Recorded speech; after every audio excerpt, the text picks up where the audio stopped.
masters of the Midway, the Chicago Bears.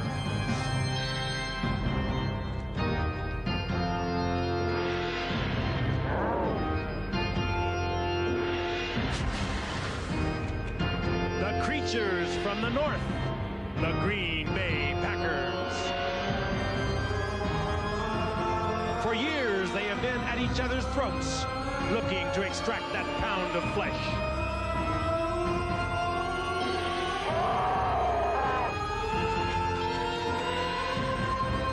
He stands 6'5", the Packers' predator, a quarterback carnivore, defensive end, Reggie White. The Packers and the Bears are the oldest rivalry in the league. You're going to see some good football.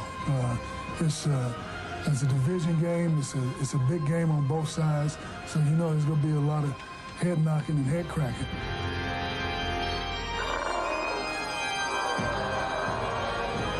Halloween is upon us.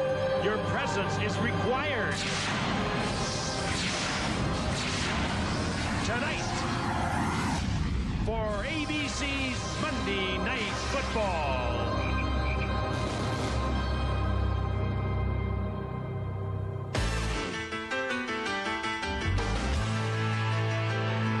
Well, it's Monday night and we're ready to rock. Time to catch all the hits, the bangs, and the flops.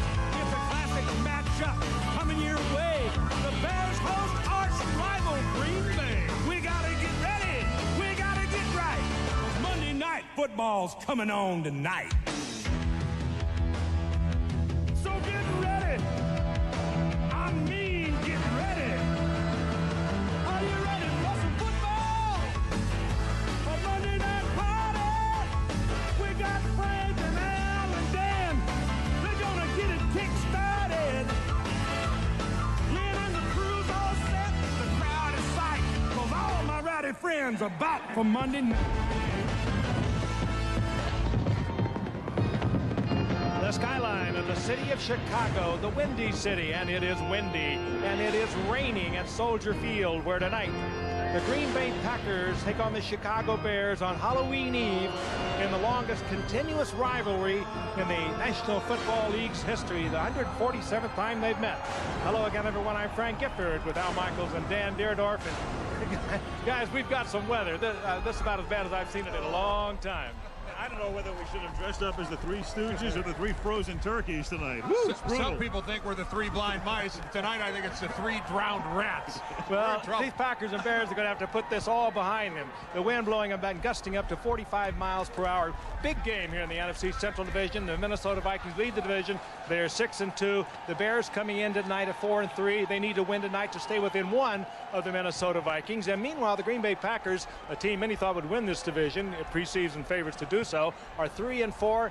If they lose another one tonight, they drop 3 back out, and they can forget about the division championship, and they talk playoffs, they'll be talking wild card. And 3 of those losses have been excruciating, including 1 in overtime, Frank. This was supposed to be the breakout year. They've been 9-7 in each of Mike Holmgren's first 2 seasons. Defensively, they've been playing extremely well. They're giving up less than 14 points again, led by the great Reggie White. But offensively, they are led by their quarterback, Brett Favre. He will start tonight. He suffered a bruised hip and missed 3/4 of the Minnesota game, but he's been erratic and inconsistent. He has to step it up for Green Bay to step it up and finish with a flourish in the second half of the season. Tonight they come into Chicago, and Dan, teams love to play Monday night games at home, but I'm not sure about these guys. Well, the Bears say they love to play on Monday night, Al, but I don't know why. They've played Monday Night Football 36 times and only won 12 of those games, and that includes the fact that they have lost their last 6 consecutive games. Now, here's the story for Chicago, and it's real simple. They're 4-3, as Frank said. Their 3 losses, they have trailed 30-0, 28-0, and 14-0. If the Bears are to win a football game, they can't play catch-up, especially on a night like tonight in this absolutely horrible weather. And what about the field conditions? Let's get a report from Lynn Swan on the field. Swanee? Thank you, Al. You know, this field was actually resided 4 times since the end of the World Cup, and it's in remarkably great shape. The field was not torn up at all. It was very dry prior to this rain, so it looks like it's going to be solid. The players really loved it during warm-up. That's not going to be the problem. The problem is going to be the wind, gusting up to 45 miles per hour. Watch just for the special teams and kickers, especially the punters. I talked to both punters before the game. They said the real issue is just making contact with the football. From the time they grab it on the snap to dropping it to their foot, the wind blows it from side to side. So it's going to be very important in this ball game, Al. And Swanee, the conditions have already played a part in the game because the Bears won the toss and elected to defend the north goal. And Gardocki will kick off, so the Packers to receive. Charles Jordan drops back deep along with Corey Harris. And here we go from Soldier Field on a Halloween night, a line drive kick.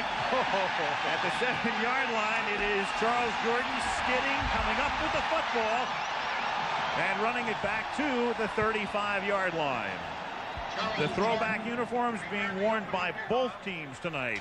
And Brett Favre, after that 27-yard run back, Favre drafted by Atlanta, then traded to Green Bay down his 3rd year with the Packers out of southern Mississippi. 25 years old. Reggie Cobb, the former Tampa Bay Buck, and Edgar Bennett are the running backs. Brooks and Sharp are the wideouts. Sterling caught 112 last year. Ed West, the tight end. Rutgers, they get McIntyre back at guard. Winters moves to center. Galbraith at right guard. Joe Sims at right tackle. First down from the 35-yard line.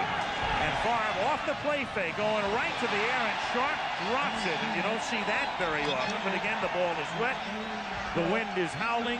And Sterling, who caught 112 last year and 108 the year before, says, man, it's going to be tough tonight. Take a look. It takes a flyer. There's no question about it. It'll have to be concentration time for the receivers tonight. The ball a little high.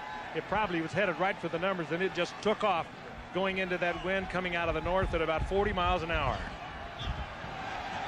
Second down and 10 at the 35-yard line. Bears with a 4-man front. And this is Reggie Cobb going nowhere. And the Packer running game has yet to evolve this season. Dante Jones makes the tackle, a man in the middle. Let's take a look at that 4-3 alignment of the Chicago Bears, coached by Dave Wanstead. Armstrong Fontenot's been playing extremely well. Zorich and Spellman. Remember, Dent is gone, and McMichael is now with Green Bay. Smith, Jones, and Kane are the linebackers. And then in the secondary, Wolford, one of the very best, along with Lincoln on the other side. Gale and Carrier are the safeties. Third down and 10. Bundled up under the cap, Dave Wanstead in his second year here. Third and 10, the play clock is down to 2. And they keep it on the ground and give it to Edgar Bennett, who can't turn the corner. He's tackled after a gain of 4. Mark Carrier comes up to stop him, and now the Packers are forced to kick. Well, if ever there was a game where the running game takes on paramount importance, it's tonight, except for the fact that you have two of the most anemic rushing teams in the National Football League going head-to-head against each other's run defense, which is formidable. Green Bay's outstanding. Chicago's yardage-wise not so good, but against Green Bay, they will look like all-stars. So you figure the game's going to have to be won through the air, and you wonder how it's going to be done in this weather. Craig Hentrick, kick, and the wind just knocks it down. Totally, completely knocks it down. And the ball is down at the 34-yard line. He had no chance. None at all. I hated to laugh, yard kick. But that ball just stopped and started to come back. Yep. Eric Kramer is the quarterback. He was the off-and-on starter in Detroit and then signed as a free agent by Chicago. They recruited him, liked him a lot. He's in there tonight. Tillman is the ex-Giant. Raymond Harris, a rookie from Ohio State, the other running back. Graham and Conway, the wideouts. Marv Cook is the starting tight end. Ozim, Bortz, Fontenot, Leuenberg, and Big Cat Williams, the interior 5. And Chicago, like Green Bay, to the air on first down and almost intercepted in and out of the hands of George Kuntz. Let's take a look at the Packers now defensively. Reggie White moves around. They'll move him into the middle on third down very often. Yurkovich, McMichael, the ex-Bear, and Sean Jones, the ex-Oiler. Pop Strickland and the aforementioned Kuntz are the linebackers. And then Buckley and Evans are the corners. Butler, one of the very best in the league, and Teague are the safeties. Second and 10 from the 35-yard line. To the ground they go, and through the middle goes Lewis Tillman for a minimal gain. It'll be third down at about 7. Well, we talked about Green Bay wanting to run the football. They certainly do, and the Bears would like to do that too. And they're going to be even more handicapped tonight because Last week they lost their big tight blocking end, Chris Gedney, broken fibula in the leg, and while they have a good receiver tight end, Marv Cook, he is not nearly the size of a Gedney, going about 230 pounds, so they lost a little effectiveness with their running game when they lost Chris Gedney. 3rd down and 7 from the 38-yard line.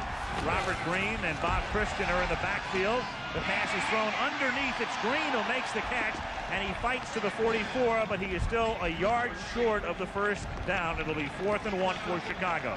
And they may kick this out of the Soldier Field. If they get it airborne, it's going to go a mile. And every missed opportunity, Frank and Al, for a team that has the wind at their back, you've got to feel some urgency, and you've got to wonder how difficult is it going to be to score going against the wind. The Packers are the team here in the 1st quarter that are working against the wind. And if you score against the wind, psychologically, it's going to be demoralizing to the other team. And Gardocki does kick it halfway to Indiana. Yeah, well, too far. Too far. With the wind at his back, Green Bay will have it at the 20 after that 56-yard boot, 36 net. Just underway in Chicago. It's going to be a wild night. ABC's Monday Night Football is being brought to you by Miller Lite. Expect great things. And Ford and your Ford dealer. Have you driven a Ford lately? Well, the no-shows may exceed the shows at this point. Soldier Field sold out, 66,000 seats. All tickets sold, but about half full, I would imagine, at this point. On a wet, windy, and wild night. Green Bay from the 20, and Reggie Cobb is tackled up at the 24-yard line by Sean Gale. It'll be 2nd down 6. Green Bay with a little bit of a bonus tonight in getting Guy McIntyre, their left guard, back in action. He's been missing since the 1st game of the season with a blood clot, and Dan, I'd have to say he's probably the best run blocker for the Green Bay Packers. And it's going to take Guy a while to get back in the swing of things, but it also lets the Packers move Frank Winters, who had been playing left guard in McIntyre's absence, back over to center, which is his best position. So it really doubles the improvement on the offensive line. On 2nd and 6, Edgar Bennett knifes his way through the middle. He takes it up to close to the 28-yard line. 3rd and a yard and a half. Chris Zorich in on the tackle. And the Packers need some help on the offensive line, because in this day and age, they're running the football at 74 yards a game. That's their average throughout the '94 season, and that is really not enough to win. Now, I know that Mike Holmgren is the master of the short passing game, and he needs, though, to develop a more consistent running attack if the Green Bay Packers are going to win more consistently. It just has to be done. And on the ground, Dan, they're averaging only 3.2 yards a carry. Half a yard less than the league average, and they go to the air, and Ed West can't hold on to the football as it floats in the wind. Mark Carrier with the coverage. And let's face it, guys, when you play outside in Green Bay and in Chicago and in Milwaukee and places like this, you need a running game. Watch this ball float just before it got to Ed West's hands. It almost stopped just as it got there. No way he's going to catch the ball. It's not often you see that short a pass that throws out the air brakes that quickly. And it literally is just dropping straight towards the ground. Hentrick punting into the wind. A low snap. His last kick was 27. And that Look at that ball. It just stops. And then takes a sideways bounce and rolls dead at the 44-yard line. 27-yard kick. That's why, under the circumstances. That's why the Bears better score some points with the win.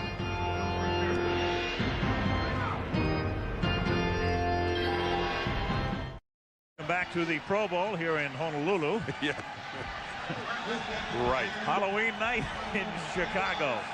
It's going to be crazy. The Bears have it at the 45. They are going with the wind. In the 1st quarter, 10-14 to go, no score. Nothing happening through the middle. Well, Raymond Harris makes a little something happen. He was stopped initially. Sean Jones with the tackle. We have a flag down. It's our first penalty of the game. Little hard count. Might have pulled the Packers off. Well, they definitely were on the other side of the ball. Howard Rowe is the ref. Offsides, number 96 defense. 5-yard penalty. Repeat 1st down. A couple Packers were across, but Sean Jones, one of Fritz Shermer's charges. Lynn Swan, how is it down there, Swanee?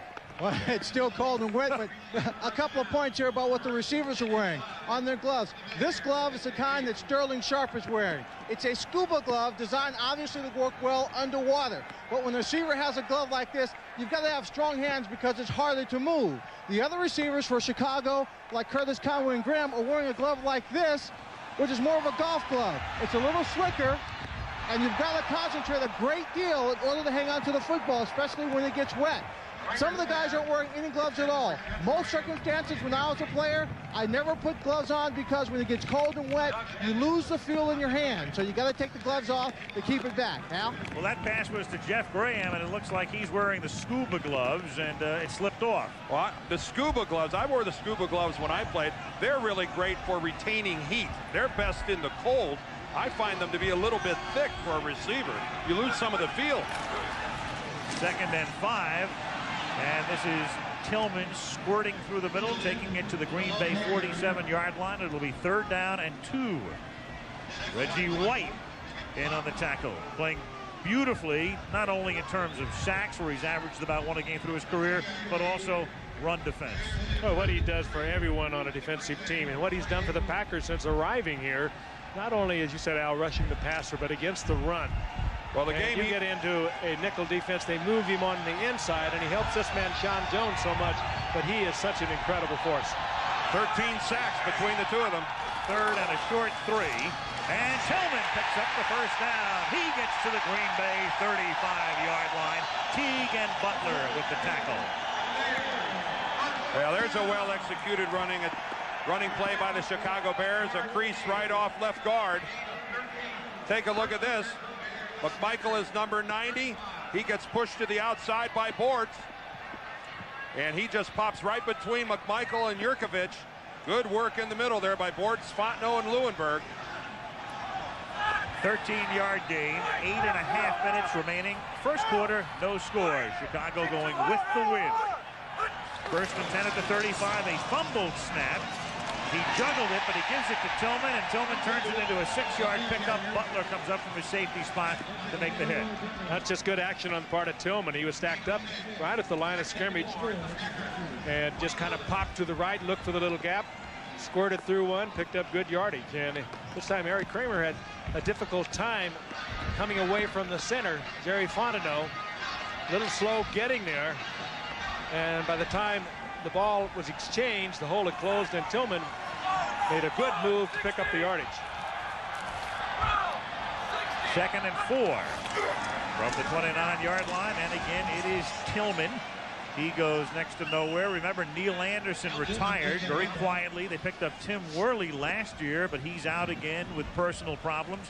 Merrill Hodge, another running back they picked up.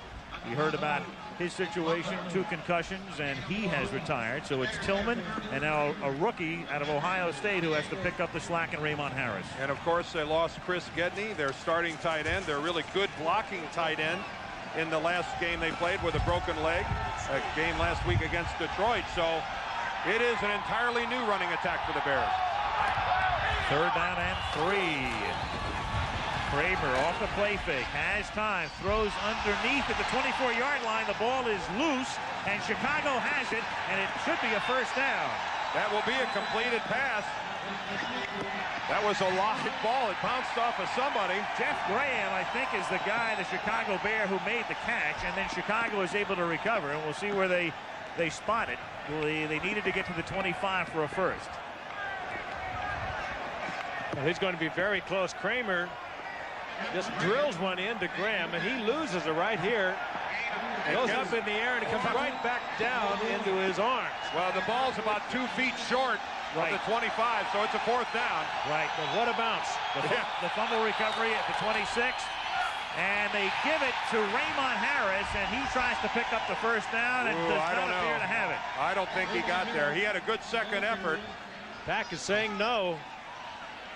It's also Wanstead's first decision of the night in terms of a field goal attempt with Butler from 43 yards with the wind.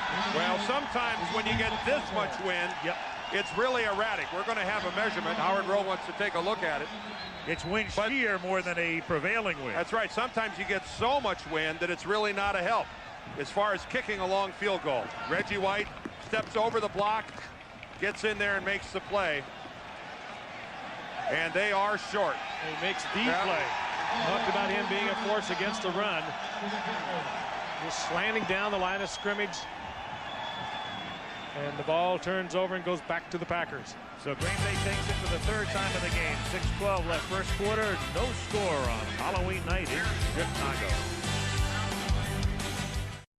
Miami takes on Big East rival Syracuse. Wisconsin tackles Ohio State. Or Southern Cal meets Washington State. Saturday on ABC's College Football.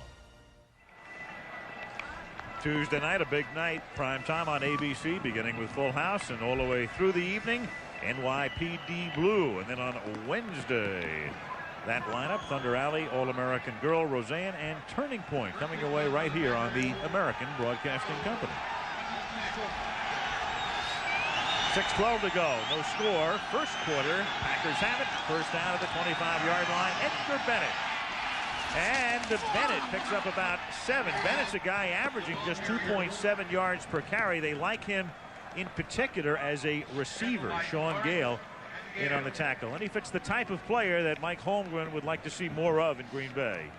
Well, he does so many things. And when you play offensive football for Mike Holmgren, versatility better be somewhere in your package, because this is not just your conventional offense that looks at the running attack one way and the passing game another. They're all kind of blended into one run-pass philosophy. It's the West Coast offense that everybody seems to like these days. Reggie Cobb comes close to picking up a first down. That reception, by the way, by Bennett was his 43rd, and that's one more than Sterling Sharp. You know, back to Michael. The way Dave Wanstead characterized it last night, he said it's a system offense and you fit into it. Right. You do change it and vary with personnel a little bit, but it is a system of offense, and he wasn't concerned who started at quarterback tonight because he knew exactly what they were going to be doing. They were going to be running the system. Back to Wanstead's decision a second about not to go for the Butler field goal. Would have been, what, 43 yards? Right. I wonder how much came into play there, the difficulty with the snap, the hold, and the placement on the wet field. Very soggy field. The wind is a fact, because you can get so much wind that it's a factor in blowing the ball one way or another. But I'd have to think that the footing, the snap, and the hold probably had as much to do with it as anything else. And if you don't make the first down, you still leave the pack going against the wind, and you figure you're going to get the ball back. Yeah. It is 3rd and inches. Holmgren, the offensive coordinator at San Francisco, 9-7 in each of his first 2 years, and to the playoffs last year where they beat Detroit in a wild card game. Boy, there's a power formation. And through the middle and picking up the first down goes Edgar Bennett. Oh, Jerry Kramer and Fuzzy Thurston and Forrest Gregg watching this game somewhere tonight. They like that formation. That's the way the old Pack used to line up and get after it. Hand it off to Jim Taylor. The ball at their own 40. Good looking play there by the Pack. Walling them off. Good block there by Ken Rutgers. McIntyre appears to be right back in the swing of things. Number 62 picks off a pair of Bears. They're going with 3 offensive linemen set on the left side. Hutchins is on the left end. A little toss. Bennett goes nowhere. Tackled for a loss behind the line of scrimmage, as Vincent Smith was there to trip him up. Smith did a nice job of reading that, scraping off the corner. He came off the corner unblocked. There was nobody out there to take care of him, and that put an end to that play. Watch how tightly he scrapes off the corner right here, gets upfield and knifes up front of the pulling guard, Harry Galbraith. Excellent play by Smith, the former Dallas Cowboy. And it is a tough night here on the shores of Lake Michigan. 2nd and 11. Favre throws, and it's incomplete. Intended for the tight end, Ed West. Sterling Sharp was also in the neighborhood. Well, I'm not sure he was intended for the tight end. It wound up going in his direction. My guess is that Soldier Field here is probably 3/4 of the way filled, maybe 2/3, and I think that has a lot to say about Gale Sayers and Dick Butkus. You're right, Al. It was intended for West. He looked him right in the eyes and threw it about 10 yards to his left. This is a tough game to sit through if you don't have a vested interest, and I think a lot of these folks are here to see the halftime ceremony. Ideally, you keep your passes short, go with the draw play, throw underneath and let them run, or do this. Here's Bennett on a sweep behind McIntyre. And the blocking doesn't develop, and he's stopped at the 41 by Dante Jones. So each team has been limited to 1 first down with 3.5 minutes to play in a scoreless first quarter. I think going against the wind, you almost have to give up throwing the ball upfield. Throw it in the flat, let a back run with it. Little short dink over the middle. That's about all you're going to be able to do. They have marvelous football fans in Chicago, and a turnout like we're witnessing here tonight is testimony to that fact. Hentrick to kick each of his first 2 kicks 27 yards. Curtis Conway has dropped back. And this is a low kick, and again the wind knocks it down. He gets a fairly decent bounce. It rolls dead at the 32-yard line, and that's another 27-yard kick. 81 divided by 3. He's averaging 27 yards a kick. Boy, you are really good. Amazing. Yeah, take a look at this punt. You think there's a whole lot of wind? Check this thing going from right to left. I'd like to be on the other end trying to catch it. Before the night's over, the ball's going to hit somebody, and somebody's going to recover a punt because inadvertently somebody's going to get hit by it. Just a bit outside. Yeah. Here is Raymond Harris moving to the left side, taking it up to the 36-yard line. Doug Evans, the corner, comes up to make the tackle. Ooh, and we've got Saad. Shades of Cap Poso in 1991. Harris, a 4th-round draft pick out of Ohio State. Surprisingly, a 4th-round draft pick because he has shown very well for the Bears. Very quick. 4th round, perhaps because he ran about a 4.6 40. And they did not take into account, I don't think, how quick he is. Second look out, first sack of the night, and that one goes to Bryce Pop. And with so much attention paid to White and Jones, you forget about this guy. Well, that's his 5th sack of the year, so he's been getting in there. On a nickel situation, what the Packers do is that they put Pop at Reggie White's position at left defensive end and slide Reggie down to the inside. This time Pop, 95, comes from a 2-point stance, and the Bears don't even block him. Well, he's such a good athlete, too. Well, The wingspan on him, he's 6'5", and you just can't get away from him. They all look like good athletes when they're not blocked. Bryce Pop. Reggie White, I think, drew a little too much attention, and Pop's unscathed. 3rd and 17. They drop it off over the middle, and this is Robert Green, who was able to avoid the initial tackle and then takes it out to the 37-yard line, but he is still 5 yards shy of the first down. Pop got the sack, but what was happening to Reggie White on that play? He's attracting a crowd. Yeah, let's jump back to that 2nd down play. Now take a look at that. There is 3 guys down there. Fontenot is in there, Leuenberg, and Big Cat Williams tracked Reggie all the way to the inside and let Pop go. Gardocki left this one with the wind. It's a beauty, and it rolls out of bounds at the 7-yard line. Chris Gardocki takes advantage of the wind, angles it OB, a 57-yard punt. 1:12 to go in the quarter.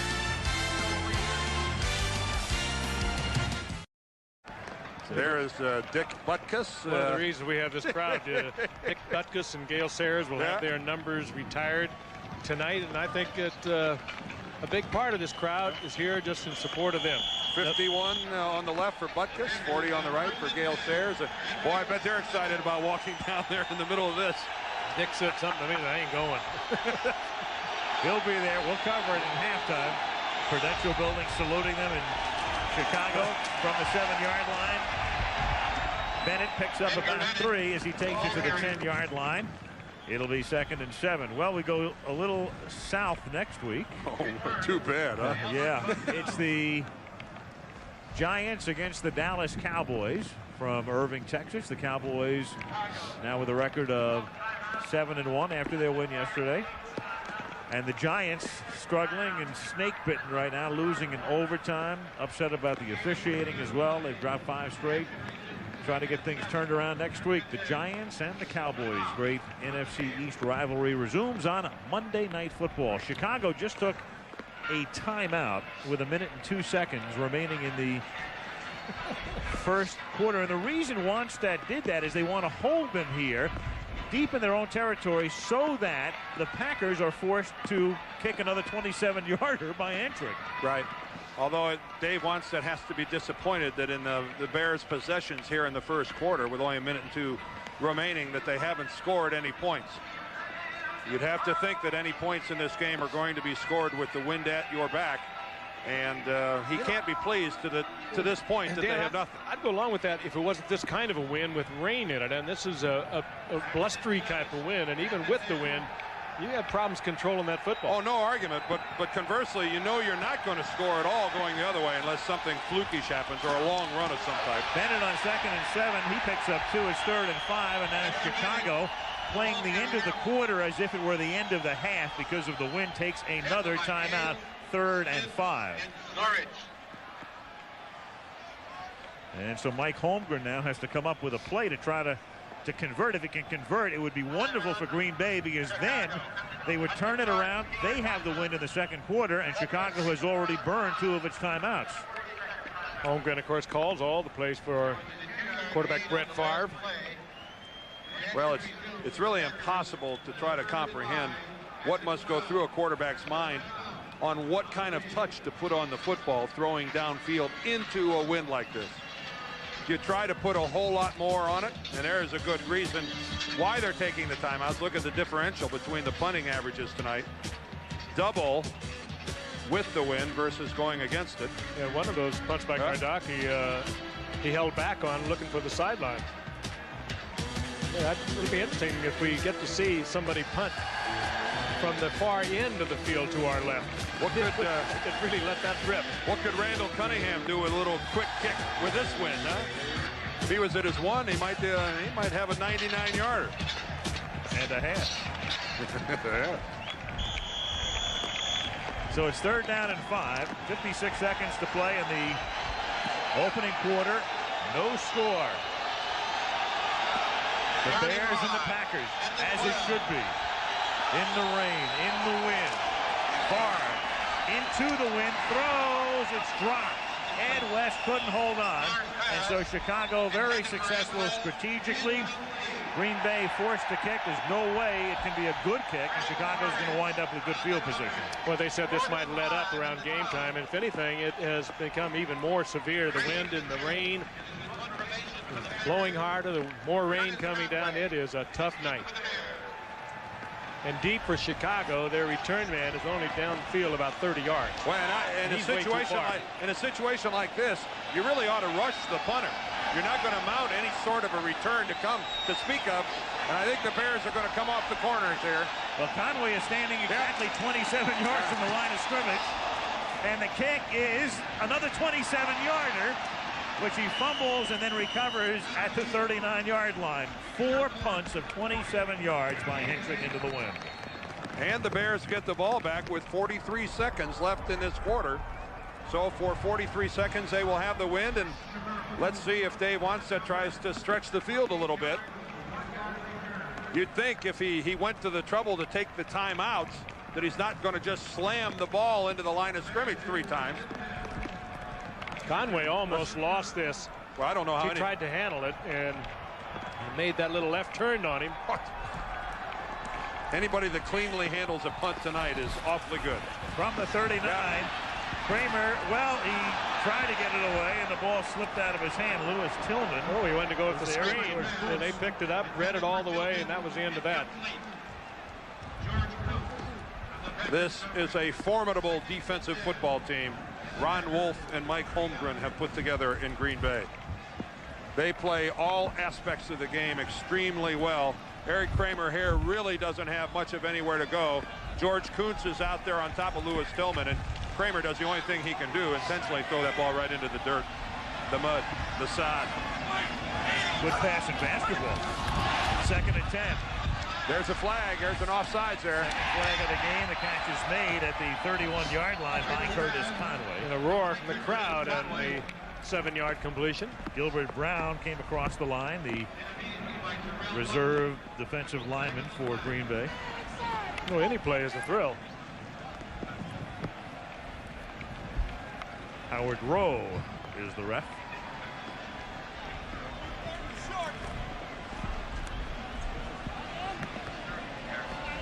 And Howard obviously indicated the penalty against Green Bay. So what do you guys want to do? He's asking Eric Kramer. The catch was made at the 30. So it would be 3rd down and 1 or 2nd down and 6. Offsides. Number 93 defense. Penalties decline. Brings up 3rd down. Well, they didn't even hesitate. They sent the 2 tight ends in. They're running set. So you knew that they were going to go with the 3rd and 1. 3rd and 1 at the 30-yard line. Under a half minute to play in the first quarter. That's Ryan Wetnight in motion. And it is intercepted at the 36-yard line by Bryce Pop. Pop into Chicago territory. Takes it to the 42-yard line. Tackled by Kramer. Tried to get it over the 6'5" Brian Pop. Set a little slant pattern. Pretty strong quarter here for Bryce Pop. A sack and now an interception. That's the 2nd of his career. And what a strange call by the Bears on 3rd and very short, going to the air to throw the football. And with their 2 tight ends in the game, I think they thought they could get away with the slant. Intended for Jeff Graham. Pop knocks it up into the air and picks up a convoy of blockers. And for what it's worth, they probably figured it's their last play with the wind. It's the end of the first quarter. But a bizarre call on 3rd and 1. And Green Bay now will get the wind at their backs, most likely after this play. Bennett keeps it on the ground, and that's going to end the quarter, and they'll turn around, and Green Bay will be going with the wind in the 2nd period. So we've played 1 at Soldier Field with no score, and Monday Night Football returns after this message and a word from our ABC station.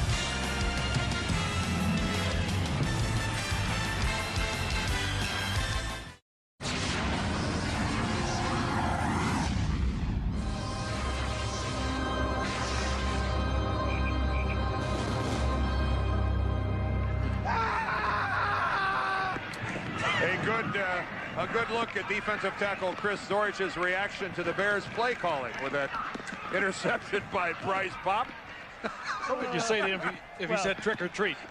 I'd give him all the candy I had. We took a little literary license with that. A little. Hey, but sound effects are all right. Why not? 2nd down and 5. Here's Edgar Bennett as we start the 2nd quarter, pulling his way to the 36. Al Michaels, Frank Gifford, Dan Deerdorf, Lynn Swan at rainy and windy Soldier Field. And let's take a look at the numbers for the first 15 minutes. I bet these are biggies. Itty bitty little numbers for you on Halloween Eve. The awesome Green Bay passing attack with a total of 0 yards. 46 to 38 in total yardage. The 1 turnover, and yet to be seen whether that produces any points. Chicago opening it up on with their passing attack. They have 18 yards. No surprise. 3rd and 1 at the 36-yard line. Deplorable condition.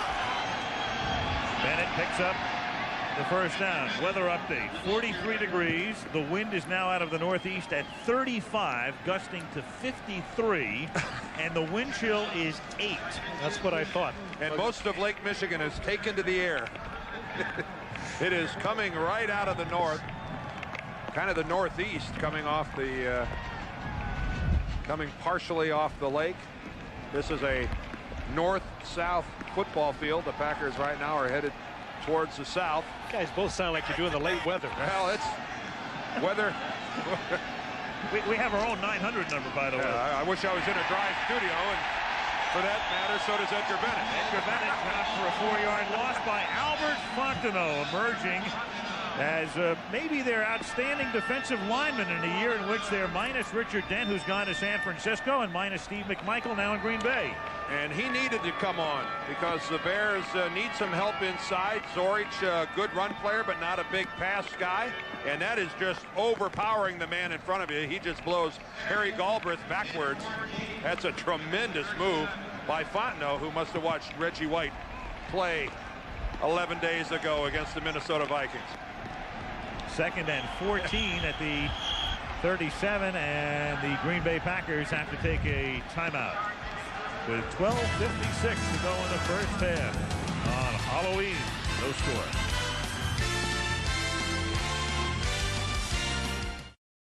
college football. There's the regional lineup on Saturday. If you'd rather see the game not in your region, call your cable operator. Pay-per-view. Miami, Syracuse, Wisconsin, Ohio State, and live from the Palouse, USC, and Washington State. Tough up there in Pullman. Wisconsin vanquished by maize and blue on Saturday. The Badgers 2 years in a row. It is 2nd and 14 after the timeout. Brett Favre off the play fake, and the pass is thrown behind Sterling Sharp, and it will be 3rd down and 14. Tell you what, the jury's in on one thing, guys, and that is a lot of questions about how this field was going to hold up. It's the 3rd time that Soldier Field has been resodded so far this football season, and a lot of concern, and it looks to me like it's holding up fairly well. It's in pretty decent shape considering what could only be construed as miserable circumstances existing here.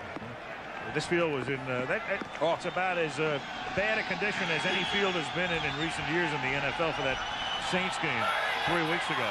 Brett still looking for number 1. 3rd and 14. Favre was 0 for 5, and Bennett picks up just a yard to the 36-yard line.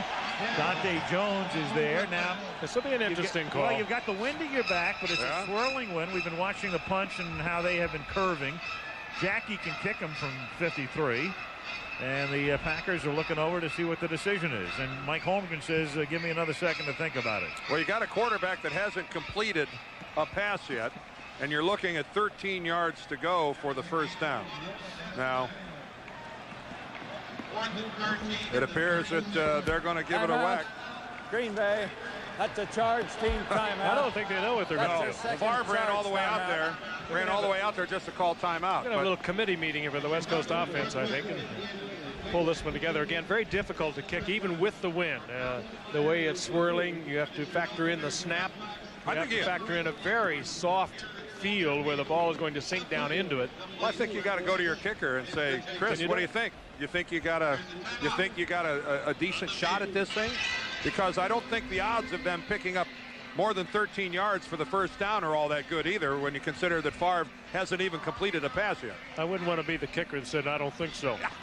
ABC's Monday Night Football is being brought to you by Dr. Pepper and your local Dr. Pepper bottler. Dr. Pepper is just what the doctor ordered. Wheaties, guess what champion just got better? Wheaties, now with a better taste and a bigger crunch.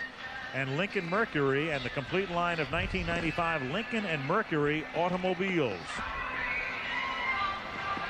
And here is the decision. And the decision is a punt. A punt? Punt. I guess he volunteered. Well, needless to say, Jackie doesn't think he can do it. Well, the key for Hentrick here now is to get it out of bounds, because if he's going to kick it straight, the wind will just sail it halfway to Gary, Indiana at this point. Line of scrimmage is the 36. Well, I think they're pretty sure that the Bears are not going to be able to move the ball offensively. And he's going to aim it to the near side, and he boots it out of bounds, and then they'll line it up, and it goes out of bounds up at the 12-yard line. So Chicago goes into the wind from the 12 after a 24-yard kick. 12:07 left in a scoreless 1st half. And we are back at Soldier Field. Oh no. Oh no. Casper never looked so good. You know, that's not only an effective costume, that's very weather wise. You know, wear a water resistant costume to a football game like tonight. Smart. Smarter than us. From the 13-yard line, Chicago now going into the wind for the 1st time. And moving through the middle was Lewis Tillman. We hesitate here with these uniforms and the numbers so small on the front. It's a little difficult with the throwbacks. You know, years ago the numbers there, the numbers on the front, on the backs they were a lot smaller, and obviously the older years. Well, the Bears uniforms actually go back to the 1926 season. Right. Ironically, on October 31st of 1926, they beat the Akron Indians 17-0. How's that little trip down memory lane? Whoa, there's a fumble. It's Tillman who coughs it up, and the fight is on. The last guy to come up with it wins. I think the Packers got it. Harris was in there grubbing away for it. Nothing yet from the officials. It doesn't matter who has it now. It's who's going to have it when an official sees it. Green Bay. That's one of those deals where the ball could have changed hands 2 or 3 times at the bottom of that thing. Fred Strickland comes up with the football.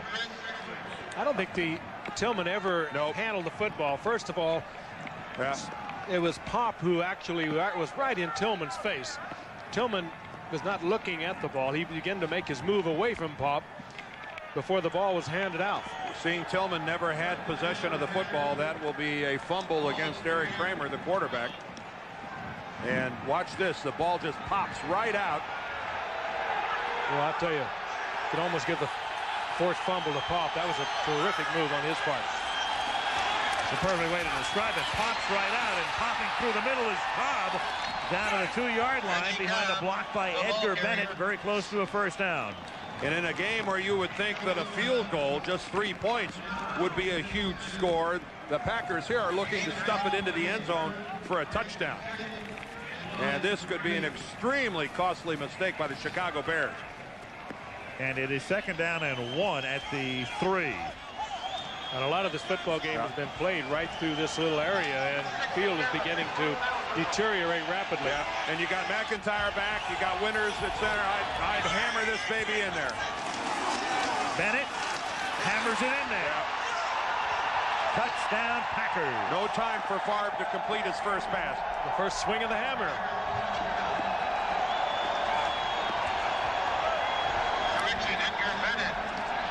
Right over Guy McIntyre. And there is McIntyre, and his presence most welcome by the Green Bay Packers. Well, you touched on it earlier. When he came back at left guard, Frank Winters went back to center. Dukes went back to the bench, and they have their most effective offensive line in there tonight. You know, Craig Janoff, our director, just gave us a look at a magnificent combination block by Rutgers, the left tackle, and McIntyre, the left guard. It's the perfect way. You come off on a double team, McIntyre rubs off, picks up a linebacker. Just textbook blocking that time by the Packers. Chris Jackie with Hentrick to hold it. Boots it through, so the fumble is very costly. As Kramer trying to give it to Tillman, Strickland comes up with the football. Bennett takes it in, and with 10:40 to go in the half, 7-0 Packers. Beautiful work there. Beautiful work by the Packers. They earned a touchdown.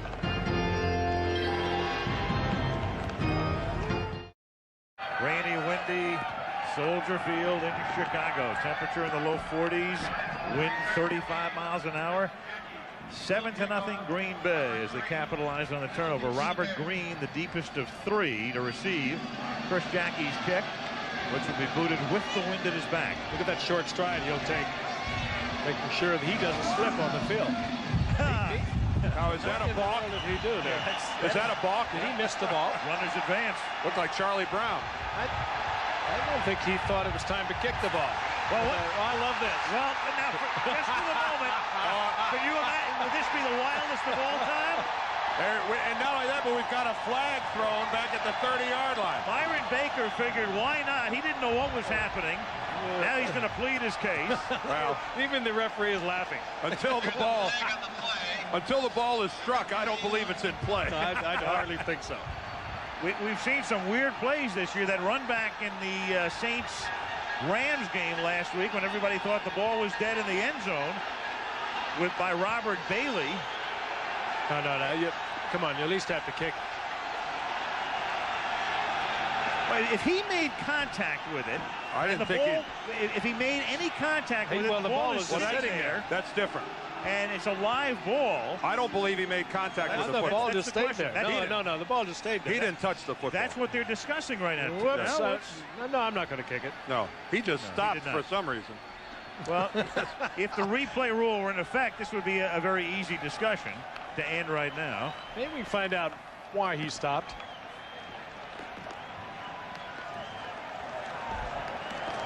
No contact. Had he made contact, no question, there would have been more than that. Had he made contact, there would have been some scramble for that football. We've got offsides on the kicking team.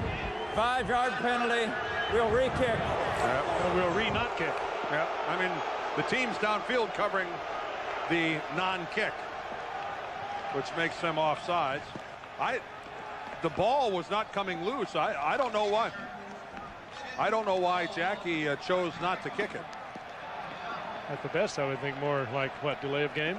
If the ball falls off, if the ball is blown off the tee, if it would have fallen down, the officials would not have called the offsides. I guess their ruling here is that because Jackie intentionally chose to not kick the ball, that they'll assess the offside. You know, I think Jackie's telling him that he started towards the ball, but he looked at the official and had not been given the hand signal to go ahead and kick. Nolan Cromwell, the former Ram, and he was a great decathlete at Kansas as well. Sure was. The special teams coach. They're going to talk this over again. Yeah, that's exactly what they're discussing, and that point is well taken about if he had just simply stopped, it would be kicked off again from the 30-yard line. But if the ball would have blown off the tee, we've seen that many times. Well, that's why you're holding it. I guess they're just saying Jackie had no reason to not kick it. Oh, we're saying it, we don't know. So from the 25 now, this is a returnable kick. It comes down into the arms of Robert Green at the 12-yard line, and he gets tackled up at the 28-yard line by Corey Harris. 7-0 Green Bay, 10:32 remaining in the first half. If anything, when you think about it and reason it through, it should be a delay of game penalty. But it was a 5-yard penalty, as it turned out, and the kick was from the 25-yard line, and on we go. Yeah, this kind of a night, most any bizarre thing can happen. Yes. And probably compound itself. And probably will. Dan, you played in one of these, what, in '76? We played the Washington Redskins. Yeah. Where the field, though, was much worse than this. 13 fumbles that night. Set an NFL record of 8 by one team. Yeah, unfortunately, my team. From the 28-yard line, Kramer throws, and Graham reaches down to make the catch up at the 34-yard line. That's a gain of 6. It'll be 2nd and 4. That was a night similar to this, Frank. You're right. The game was at RFK, and the field came apart in a hurry. It's been raining for a couple days like this. It's the kind of pass offense we were talking about. Just send your receivers down 4, 5, 6 yards. Let your quarterback set up. The kind of completion, and even this one is difficult. That's what you have to do when you're working against the wind. 2nd and 4 from the Chicago 34-yard line. And a pickup of a couple through the middle up to the 37-yard line. Raymond Harris. 3rd and 1.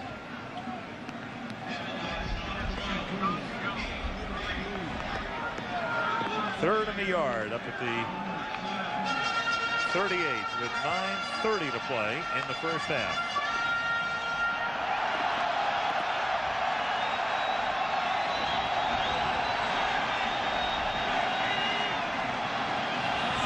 Bears going into the wind.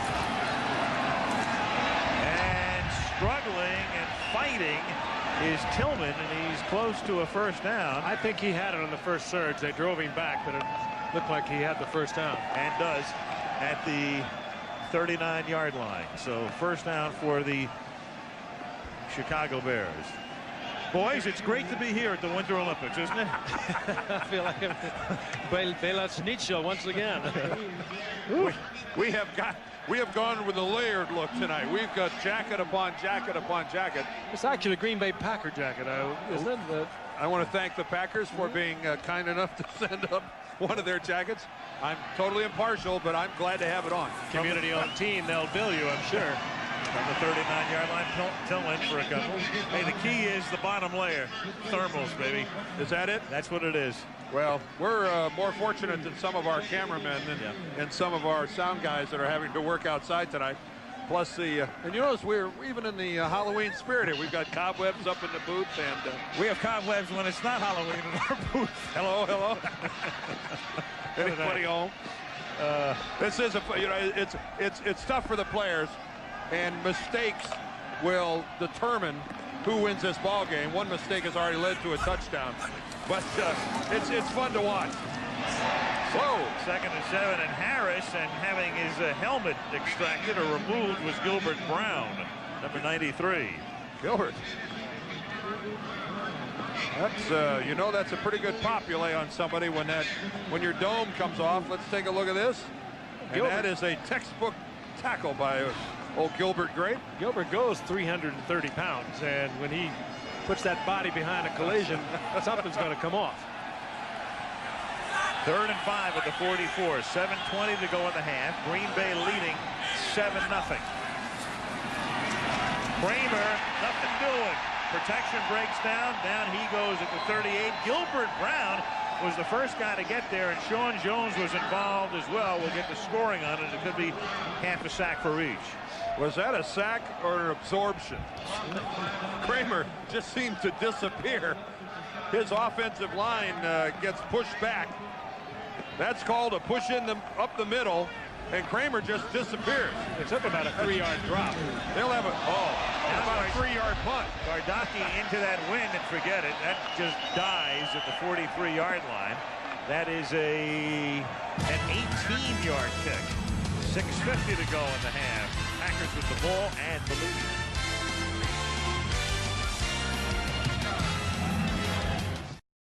Think there's much of a wind blowing here, guys? Early in the first quarter, Lynn pointed out the punters might have a tough time even dropping the ball. Chris Gardocki almost missed that. That was a 19-yard punt officially. It's the Packers on first down, and Reggie Cobb exploits a big hole, takes it inside the 45 to the 43-yard line. Reggie Cobb coming into the game, his longest run of the season was 16 yards, and that was the longest run by any Packer this season, and that was 14.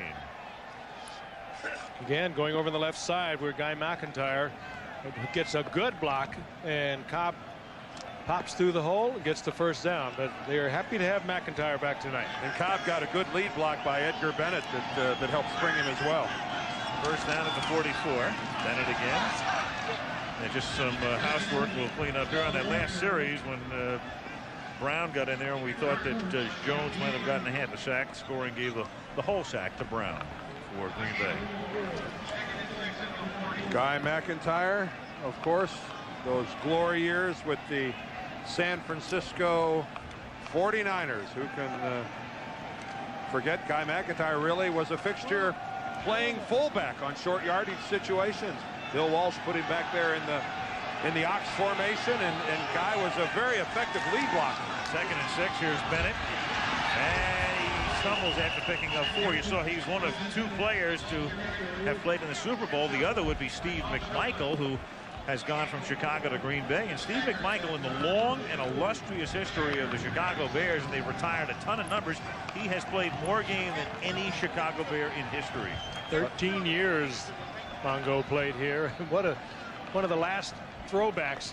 You put a throwback uniform on him, you got a throwback football player too. He is he's right out of the past. The man of many names. Mongo, Ming, the merciless. Loves to whomp up on rookies. Comes up and screams in their ear, in their face.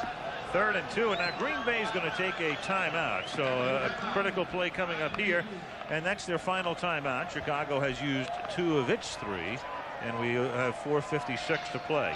And well, it's interesting that the Packers, it would figure in this weather, but the Bears have thrown a lot more than you would think under the circumstances. Yeah, you wouldn't think that the Bears would almost be even in their play selection, rush and pass. 13 rushes, 11 passes.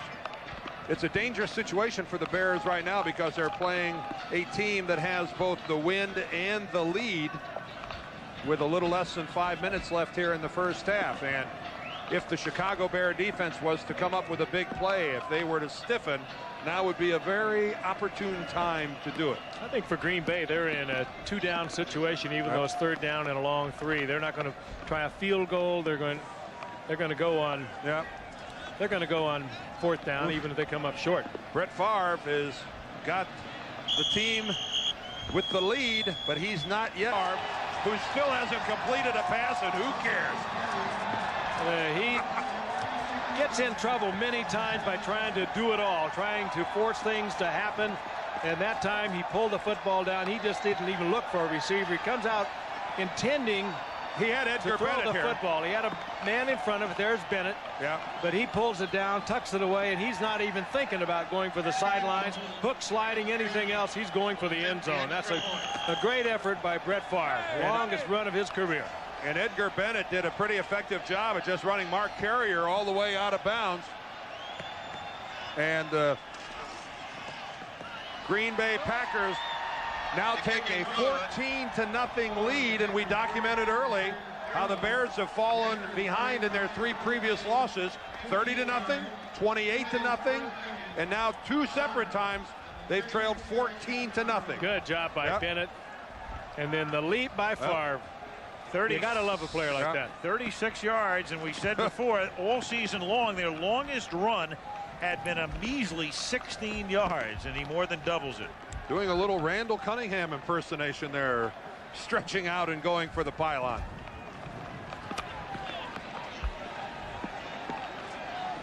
So the Bears in pretty dire straits right now. I'll tell you, Favre put him in a big hole right there, and I think he knew that. Knew that if he could get into the end zone, the Bears were going to have to come out of a mighty deep hole. Favre has been so frustrating at times to Mike Holmgren. He has shown so much brilliance in his 3 years, but also a lot of frustration for this man. And a lot of it has been he just is a kind of competitor that just wants to force it, wants to get the big play, wants to make it happen. And this time he did. He's pumped. He's psyched. You know, and they love him too. He's very popular. He's like your kid that comes in dirty and tracks mud up the stairs.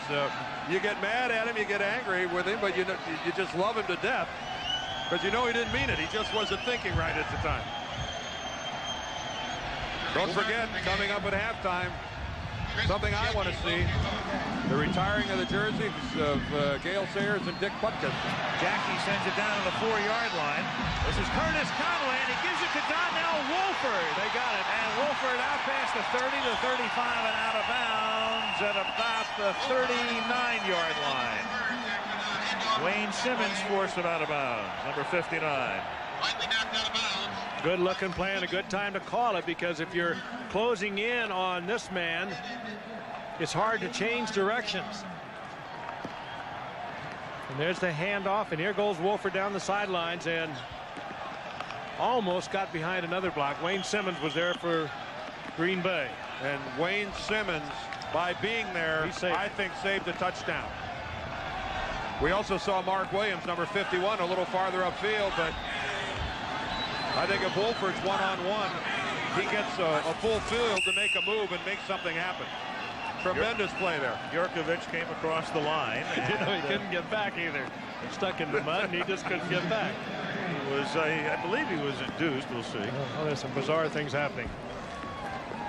Encroachment. Nope. Number 64 defense. Contact prior to the snap. 5-yard penalty.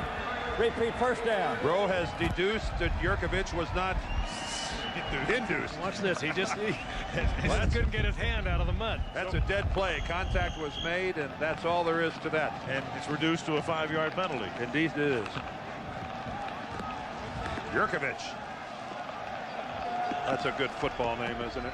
John Jurkovich. First and 5 from the 44-yard line. Lewis Tillman is a little short of the first down. It'll be second and about a half a yard with 4:20 to go in the half. Oh, Gilbert lost his helmet again there. This is going to have to get another chin strap to keep that old bonnet on there, Gilbert. It's about the third time here in the first half that you've lost the old pumpkin. I think this is the last time the Packers are going to wear the throwback uniforms here in the '94 season, and I don't know that they'll be missed. I'll tell you that. You saw Tillman covering up that football. He fumbled a little earlier, and that was the first time a Bear back has fumbled this season. Second and a half a yard, and Raymond Harris picks up that half yard. And it should be a first down at the 49-yard line. They're going to make it pretty close, though. Howard Rowe, in fact, may bring the chains out, and he will. 3:35 as we check out the photos in the rain. And Lewis Tillman, who excelled a year ago when Rodney Hampton went down for the Giants, came in and was more than an adequate replacement and went on the free agent market. And promised a starting job here with the Chicago Bears. Indeed, he has that. Boy, it would be colossal if the Bears can continue this drive and score a touchdown before halftime. The huddled masses. Give us your poor and you're tired. And well, none of those guys are poor. Right, not in this day and age. That's right. They may be huddled, but they are not poor. Yeah. The poor ones are making $162,000. Yeah. The members of the minimum wage club. 1st and 10 at the 49-yard line. Kramer, in as he throws, and it's picked off. And it is picked off again by Bryce Pop. Bryce Pop is having a Honolulu game. Well, the crowd is booing, and that really was a very, very poor decision by Eric Kramer. Well, Pop was open. There's no question about that. But there. Yeah, Pop was open, all right. Bryce Pop is having a career here in the first half. I don't know who he was trying to get the ball to. Well, Sean Jones was in his face. It could have been that Raymond Harris slipped and fell, and that might have been his intended receiver. Into the wind, though, with somebody in your face. And I think some of the Bear faithful are starting the chant for Steve Walsh. Walsh quarterback the team to 3 wins. When Kramer separated his shoulder, the ball is at the 46-yard line. And Bennett is stopped for next to no gain. Joe Kane in on the tackle. But as Dave Wanstead said, Dave Wanstead recruited Steve Walsh when Walsh was in high school and Dave was at the University of Miami. And he said, look, I know Steve Walsh better than anybody. Eric Kramer is the #1 quarterback. There is no question in my mind. Steve Walsh is a fine backup quarterback. And I'll tell you, those wins over the Jets and Buffalo and New Orleans, the Bears played great defense. And he did not turn it over. He threw to the right people and did all the right things. They did win the games, but the man that Wanstead thinks is his quarterback is in there right now, Kramer. 2nd and 11, and the pass is too deep, intended for Sterling Sharp, who has yet to catch one tonight. Favre has yet to complete one tonight. 0 for 6. QB comparison coming into the game tonight. Kramer had thrown 8 touchdown passes and only 5 interceptions. Was 1 and 3. Steve Walsh was a very functional 3-0. I think you touched on it, though, Al. Dave Wanstead knows exactly what Steve Walsh is about. Knowing him from his high school days, right when he was recruited to the University of Miami. He's known him when they drafted him at Dallas. And his choice is Kramer. And they're paying Kramer about 7 times what they're paying Walsh. Well, that's LaShawn Johnson picks up about 4. And let's not kid ourselves. We all know that's part of the equation here. Dave Wanstead spent the entire offseason looking at quarterbacks, chose Eric Kramer, gave him a whole pot full of money, and any coach in that situation is going to be very reluctant to send out the big old gorilla hand and give him the hook. That's part of the deal. You have committed to the guy by giving him that type of a contract. 4th down when we come back. 2-minute warning in Chicago. Green Bay 14, Chicago nothing. Boy, our tape guys, are they the best? Is that Bob Uecker in the middle there? Where'd that mask come from? Where did that come from? God. Days of Indianapolis. I wish that was me sitting down there right now. These are adverse working conditions up here in the booth. I look like Vic Damone. Frank looks like Rob Reiner. We got Uecker. And I look like Dick Butkus, Larry Zonka, and Mike Ditka. It is 4th down and 5, and Green Bay to punt, and Hendricks into beauty. Yep. Out of bounds at the 8-yard line. Near perfect kick, and that set Chicago up in a situation where they're going into the wind, and they have, in terms of timeouts, just 1 remaining. And well, the Bears, when you're going into the wind and you're 92 yards away, I'm not sure you just don't kneel down and regroup and see about the 3rd quarter. You can hear the boos being sent Eric Kramer's way. Dave Wanstead knew that he was going to take a tongue lashing at the expense here, delivered by the Soldier Field crowd. That's why he chose deliberately to have the defense introduced tonight before the start of the game. Wanted to spare Eric Kramer the wrath of the fans. There'll be more booing here. They're just going to keep it on the ground. I mean, why take a chance? Tillman picks up a yard. The ball carrier. You know, in the summertime, if it's 80 degrees, then you try to mount a 2-minute offense here, but not under these circumstances. And they're really helped a great deal by the fact that Green Bay doesn't have any timeouts left. The Packers could stop the clock and get the ball. Darn right they would. The Bears being helped immensely by the fact Green Bay's already used their timeouts. There's Ming, the Merciless, a.k.a. Steve McMichael. Mongo. Cut by the New England Patriots as a rookie. Ranks right up there with one of the great gaps in league history. And through the middle, Tillman picks up about 6, and we have a minute to go in the opening half. Remember, at the half, the retirement of the jerseys of Gale Sayers, number 40, Dick Butkus, number 51. They'll be saluted here.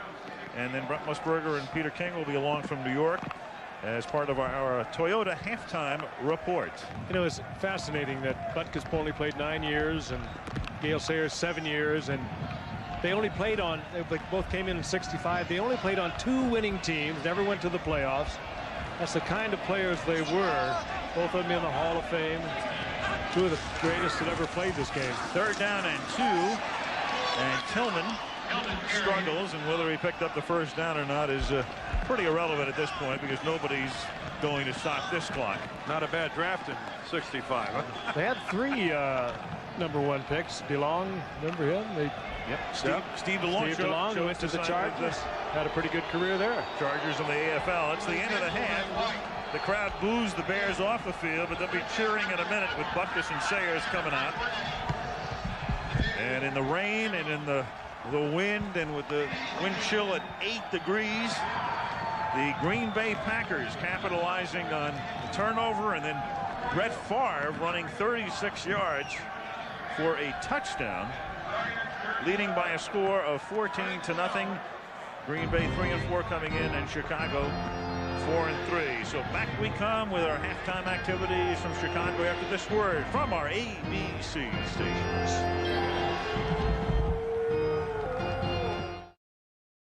Toyota Halftime Report, brought to you by Toyota, makers of the all-new Toyota Tercel. These are the times, this is the car. From our New York studios, your host, Brent Musburger. Happy Halloween, everybody. Some weird things going on tonight. Soldier Field coming in disguised as a typhoon. One thing is so interesting. The Green Bay Packers, they always bring strange weather to the television set. Remember? Back in '84, it was the Packers in Denver, a freak snowstorm, the middle of October. The first play, the fumble, and it was Steve Foley to the end zone, and the Broncos win it 17-14 on a memorable night. Now these conditions, Gale Sayers, a rookie back in 1965. He scores 6 touchdowns against San Francisco. It was wet. They need Sayers. That's what the Bears need. And right now we're going to send you back to Soldier Field. They're going to be retiring numbers 40 and 51. And here's Al Michaels. Al? Thank you, Brent. The Chicago Bears, that proudest of franchises, are retiring the numbers of 2 men who played the game in distinctly different realms. Gale Sayers floated on air. His name itself has a lilt, and his running style combines silkiness with evaporation. Poof, there he went.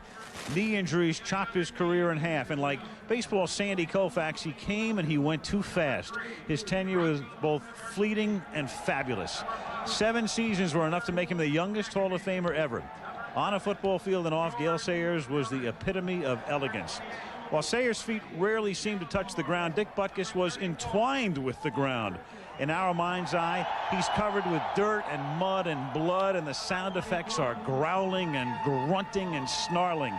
He was rough and tough and mean, and he relished the role.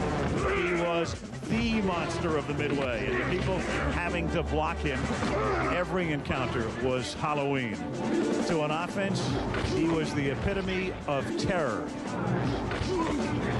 Pro football combines grace and style with controlled mayhem. And so it is with Sayers and Butkus. they embodied those descriptions. They are Chicago's Beauty and the Beast. Let's go to the field. Team.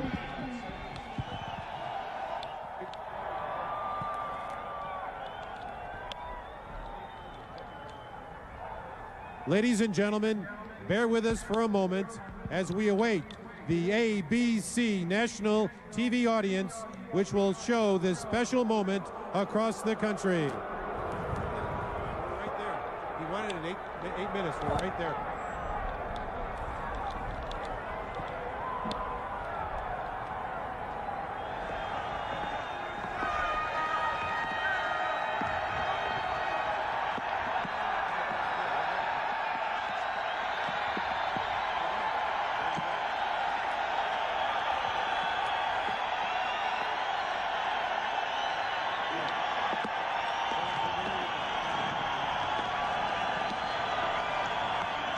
Gentlemen, at the north end zone stand tonight's two honorees. Is a man who played football with rare grace and instinctive elusiveness. He was able to run the ball at full speed and make a cut, leaving tacklers sprawling in the mud.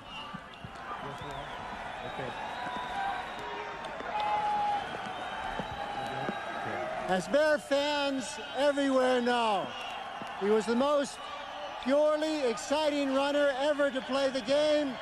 Ladies and gentlemen, Gale Sayers.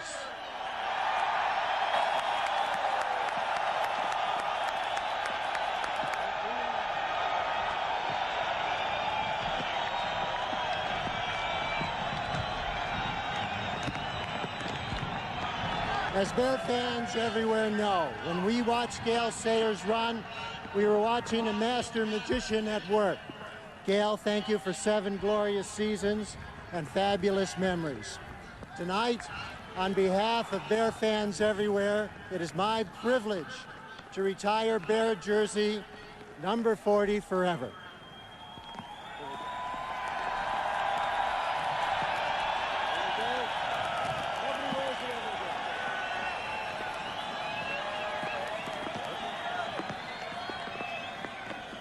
Thank you very much, Mike. It was a great honor to play in the National Football League. But I consider myself very, very lucky to play here in Chicago for you, the great Chicago Bear football fans.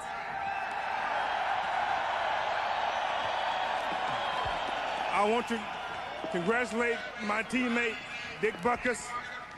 After my first year in the league, I prayed every week that the Bears would not trade me to another team because I would have hated to play against number 51.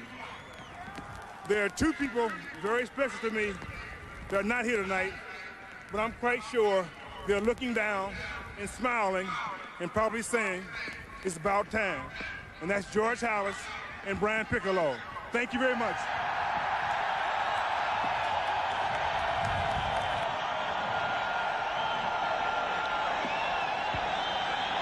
Again at the north end zone, our second Chicago's vocational high school. From there, he went to the University of Illinois. He played the game just the way it should be played. An elemental force on the football field. He could destroy a runner or a blocker. Ladies and gentlemen, game Dick Buckus.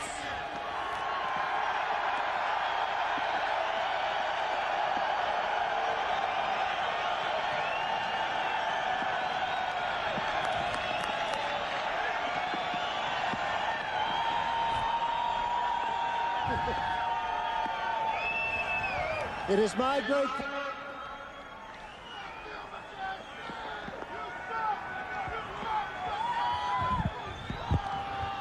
is my great pleasure tonight, on behalf of Bear fans everywhere, wind or rain or snow notwithstanding, to retire Bear jersey number 51 forever. the greatest linebacker ever to play the game, Dick Butkus.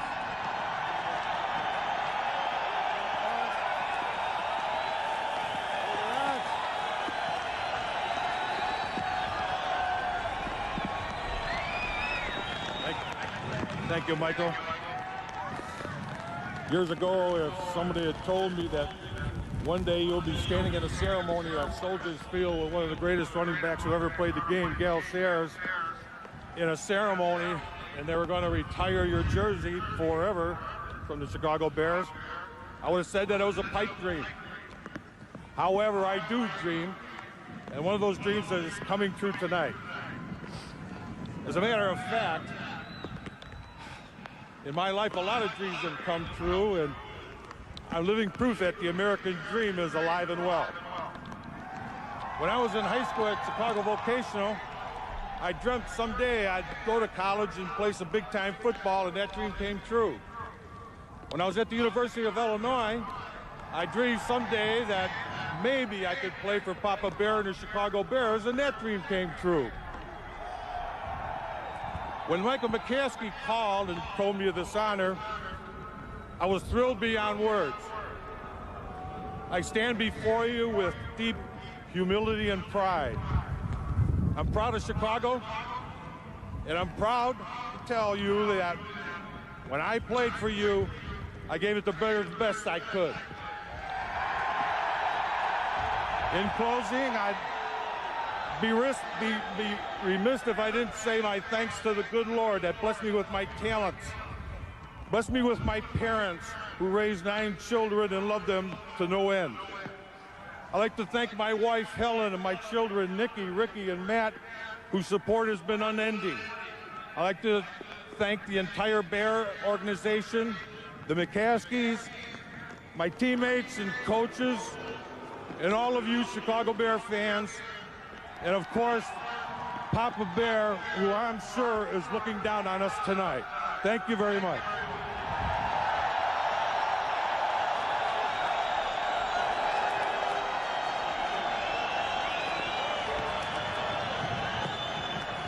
Chicago, the Loop, Michigan Avenue, the Wrigley Building, the Sears Tower,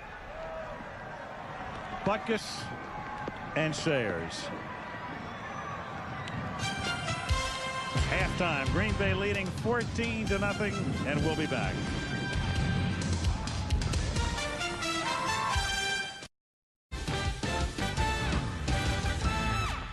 Dick Butkus and Gale Sayers were classics, and now I have a question for you. Who's the best player in the NFL today? I would nominate this man. Number 20 of the Detroit Lions, Barry Sanders. Great cutback move against the Giants yesterday. Turn it upfield. That's why in half a season, Barry Sanders has rushed for better than 1,000 yards. Look at that list down to number 4, the defender Emmitt Smith. We welcome Peter King of Sports Illustrated. Peter, you spoke to Emmitt. He can't be happy about being number 4. Well, Brent, in a very, very unselfish way, Emmitt Smith is a lot like Wade Boggs and Tony Gwynn in baseball. He loves records. He wants to win a 4th straight rushing title. Only Jim Brown has won more than that at 5.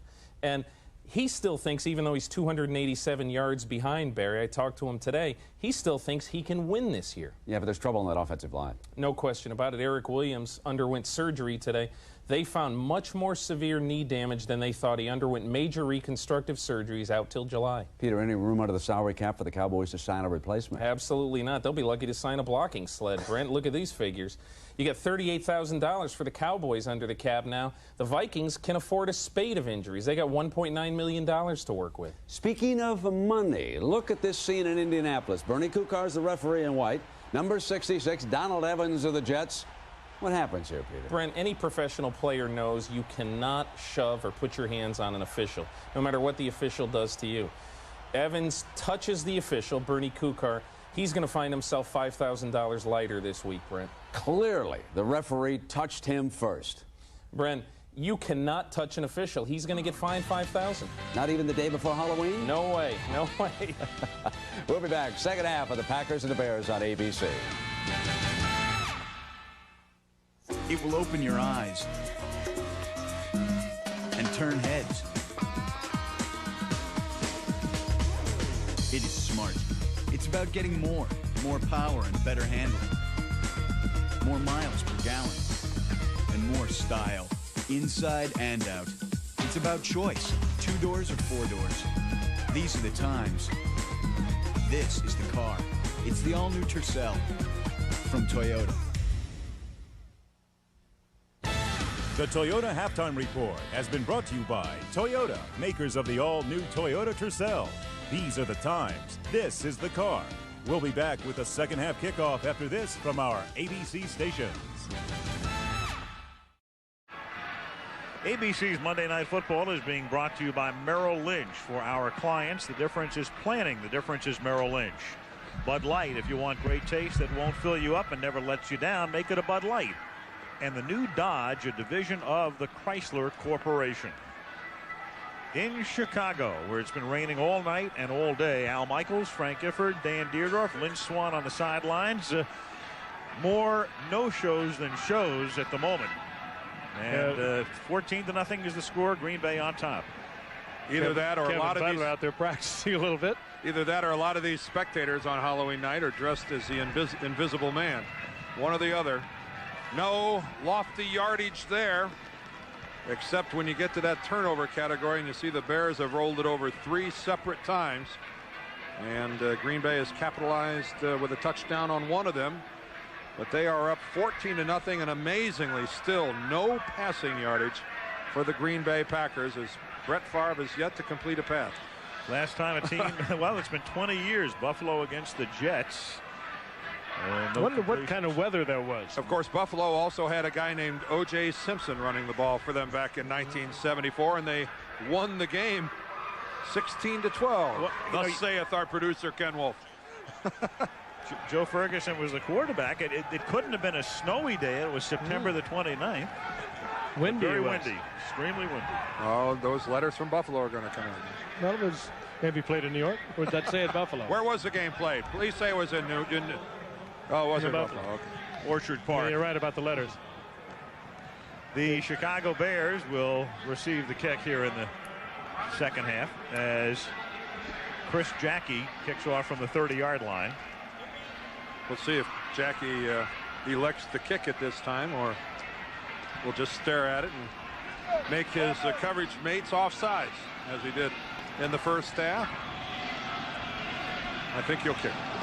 So the Green Bay actually had the option here in the second half, and they elect, as Chicago did after winning the opening toss with Robert Green running it back, to take it back to the 18-yard line. Remember, Chicago won the coin toss, elected to defend the north goal. That gave Green Bay the option to start the second half, and they elected to do the same thing. And Steve Walsh will come in at quarterback.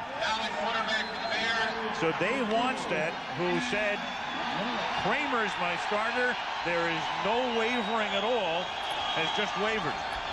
I really wonder if it's a full-blown waiver. He's down 14-0, and Kramer is not all that healthy with a bad ankle, with a bad shoulder. I would think that Kramer is still his quarterback, but maybe at 14-zip in this kind of a field, get him out of there. Here's Tillman. Well, the thing about Walsh, though, is, and we've talked about this before, he's a great guy to come in and maybe protect the lead or in a real tight ball game, but not down 14-0 in these conditions. I don't know. We'll find out. Yeah. There's one of the Shula boys. That's Mike Shula, who's over on the Bears sideline, sending in the plays. Well, I think Steve Walsh couldn't hear it. I mean, who knows? Shook his head and well, in this kind of with the water, with the wind, I think we could have a helmet short circuit or electrocution. Fumbles the snap. Walsh picks it back up and throws, and it's caught by Keith Jennings, the tight end who was the last cut in training camp and then was re-signed after Gedney was injured. Of course, he just has had a couple of days of work. We didn't know that he was going to be activated tonight. And again, Walsh loses the ball in the very first snap. Good presence there. Fires the ball to Jennings, not noted as a receiver when he was a starting tight end for the Bears over the past 2 years. Good blocker, but he comes up with the reception. 3rd and 2 for Chicago. Opening moments of the third quarter. Green Bay ahead, 14-0. And on 3rd and 2, into the wind, going for it, through the air, hits Curtis Conway. First down up at the 39-yard line. If nothing else, he's given them a spark. Tackled by Kuntz. And if nothing else, on top of that, Al, they're getting out the part of the field that is starting to come apart. You see the holes back there in the background. This entire game has been played down at that end of the field.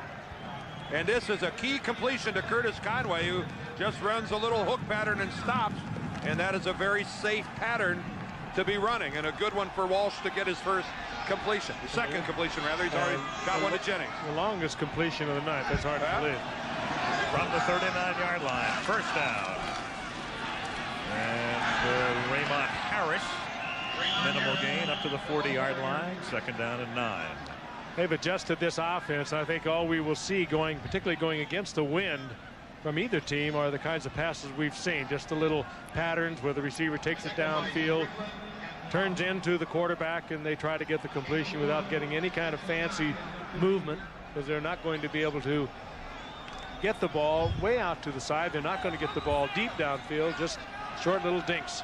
Although I like quarterback rollouts in a situation like this, not just because Favre ran one for a score, but a 3 or 4 yard run by a quarterback is pretty effective in a game like this. Here's Walsh on the money again up to the 45-yard line. The catch is made by Keith Jennings, and with Kramer looking on from the sidelines, Walsh has taken them out to the 46, where it'll be third down and 3.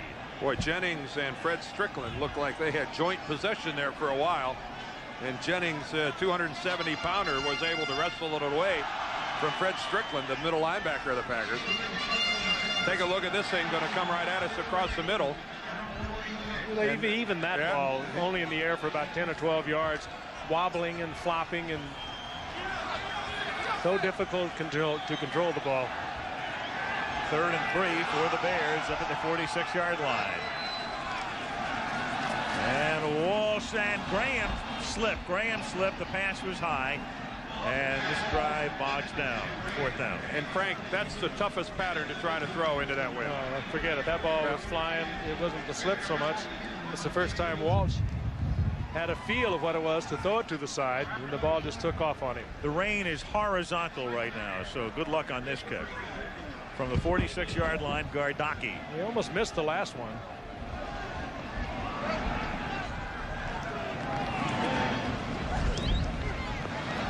Forget it.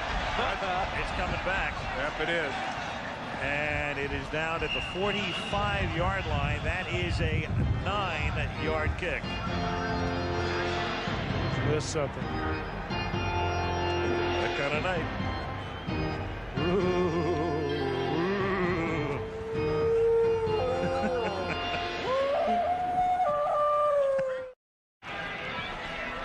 Halloween in Chicago. It's been a long time since there have been this small of a crowd at Soldier Field with this much football still to be played. 26 minutes plus of football, and this place sparsely populated. From the 45-yard line, Reggie Cobb. Short gain. We've got Maurice Douglas in the game for Sean Gale, who was hurt earlier. Let's get a report from Lynn Swan. Swanee? That's right, Al. Sean Gill had torn abdominal muscles, and they've taken him to the hospital just during halftime. They put him in the ambulance and took him to the hospital to treat him there. Also, in terms of the field, you're absolutely correct, Dan. The left end of the field, excuse me, the right end of the field was torn up, but the right end is also very slippery. Sean Jones told me when he came off also that when you plant your foot, you get good traction, but it's hard to get your foot up. Al? All right, Lynn, it's second down and 9 at the 46-yard line. Favre. Well, he's going to pack it in again. He's into Chicago territory. He's off to the races once more, and finally stumbles in the mud at the 32-yard line. I think in this type of a field, I think it's something Chicago ought to do more of is get your quarterback outside. Now, Favre can run. He's a good athlete, but the traction, the advantage definitely, Frank, goes to the guy who knows where he's going. Well, he's a good athlete. Some competitor, too, and he knows it's difficult to throw the football. Now he pulls it down and makes a real good move back to the inside, and then he just gets a case of the double feet collapse right here. Well, Brown got a little heavy, and down he went. That move of his put both Dante Jones and Chris Zorich on the ground. That was a 22-yard gain. Here is Bennett. Favre now has the 2 longest runs of the season for the Green Bay Packers and has yet to complete a pass in this game. And I'll tell you one thing, the folks in the north end zone must wonder What game? Well, the ball has been beyond the 50-yard line towards the north part of the field. Has it been? One time. Not much. Those people haven't. Not much. They have not. I don't know what they've seen tonight, but nothing's been remotely close. They certainly could come down to the other end. Yeah, this isn't a cruise ship. It won't tilt. 2nd down and 8 from the 30-yard line. Bennett's been the workhorse tonight, and he is close to a first down. He's tackled at the 22-yard line. Ken Rutgers threw a nice block to get him sprung, and it's close to a first down. And the Bears, the Bears better make something happen here in a hurry. Green Bay is starting to move this football, and their offensive line starting to take control of things. Packers coming in just a little desperate into this game at 3-4, and knowing that if they lose tonight, they're going to fall 3 back of the Minnesota Vikings. And I think you can see on Dave Onsted's face right there that he senses the urgency of what a Green Bay score would do to his ball club. From the 21-yard line, Cobb. Well, he, with a spin move, is able to turn negative yardage into a positive yardage, a yard gain. 2nd and 9. With the Chicago Bears having won 3 in a row after losing to Philadelphia on that Monday night and then Minnesota, they appeared to have it turned around. Then last week they had every opportunity to beat Detroit and couldn't. They lose this one. They're 4-4. Schedule is tough for them as it is for the Packers the rest of the way. Well, that loss to Detroit last week really hurt. They only give up 1 defensive touchdown. They give up a touchdown on when Chris Spielman steals the ball and runs it in. They give up a touchdown on a Mel Gray kickoff return. There is, well, it was almost the first completion of the night. They say no. Incomplete. Ed West dropped it. Ed West is having trouble holding onto the football tonight. Is that not like the 3rd time that he's had a football hit him right in the chest and come out? I'll tell you, it's a difficult night, but Ed West is having more problems than most because he's had some good opportunities. You just have to, on a night like this or a day like this, for that matter, you have to look the ball into your hands. You've got to concentrate. He's doing all of that. He just had too many fingers there. And Ed's not a bad receiver. No, he's a receiver. Pretty good receiving tight end. He had 19 catches coming into tonight. He's not a Jackie Harris, and that's what the Packers really miss. 3rd down and 9. Favre still trying to hook up, and does. And Sterling Sharp extends his consecutive game streak as well. As he makes the catch, it goes to the 13-yard line, and the most prolific pass catcher of the National Football League over the past 2 seasons makes his first reception of the game on Favre's first completion. And it looks like we're going to get a look at our first field goal attempt of the evening. Chris Jackie comes on the field. Looked to me like Sterling Sharp was trying to end that play without hitting the ground. I'm not sure he wanted to get his pants wet. He made the reception, got stood up. 95 straight games, or about 6 years worth for Sharp. And now a 30-yard field goal attempt by Jackie. Winters will snap it, and Hentrick will hold it. And it is blocked. And Donnell Wolford is there to come up with it at the 26-yard line, along with Albert Fontenot as well. Fontenot was the guy who blocked it, and Chicago is able to remain down by 2 touchdowns. Big play for the Chicago Bears to stay into this game. Well, Jackie did the double clutch. He started towards the ball and then stopped. Let's see if it's a clean hold. No, a wobbly snap. That kick was doomed from the beginning. Jackie had to start, then stop, then start. That never worked. Craig Hentrick, the punter, is the holder. Frank Winters is the snapper. The snap is kind of low to the inside, but it really just bounces off of Hentrick's hands, and Jackie starts and then stops and really isn't able to put anything into the ball whatsoever, and it's blocked by the Bears.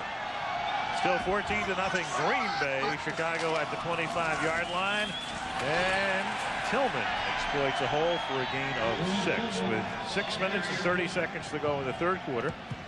Packers on top, 14-0. We mentioned the upcoming schedule for Chicago is tough, even though they're at Tampa Bay next week. 5 of their next 6 games are on the road.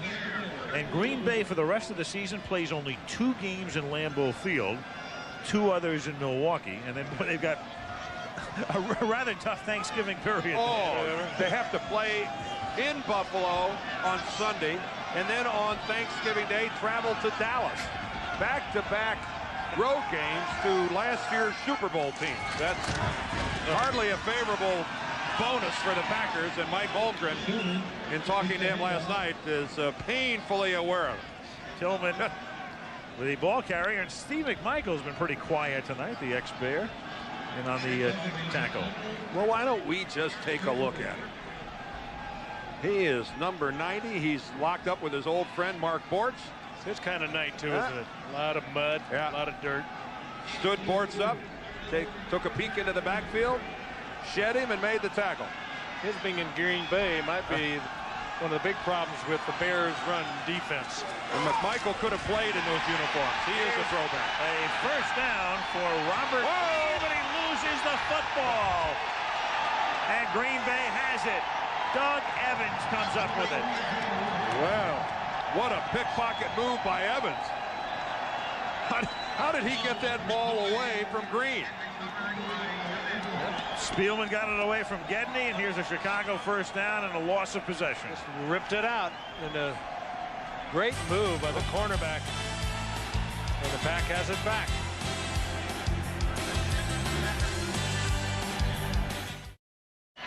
Well, Green Bay winning the turnover battle there, as they have yet to turn it over, the Bears 4 times. And take a look at that. It's been since 1969 that the Packers have played the Bears and not turned the ball over. And that says a great deal, I think, about the quality of the Chicago Bears defense over the years. They forced those turnovers. After this turnover, this is Bennett from the 36-yard line. Edgar Bennett inside the 20, takes it to the 16-yard line. And the Green Bay Packers tonight have had 3 runs, each of which has been longer than any run they had in their first 7 games this season. And who would have figured it in these types of conditions? And a couple of them by the quarterback.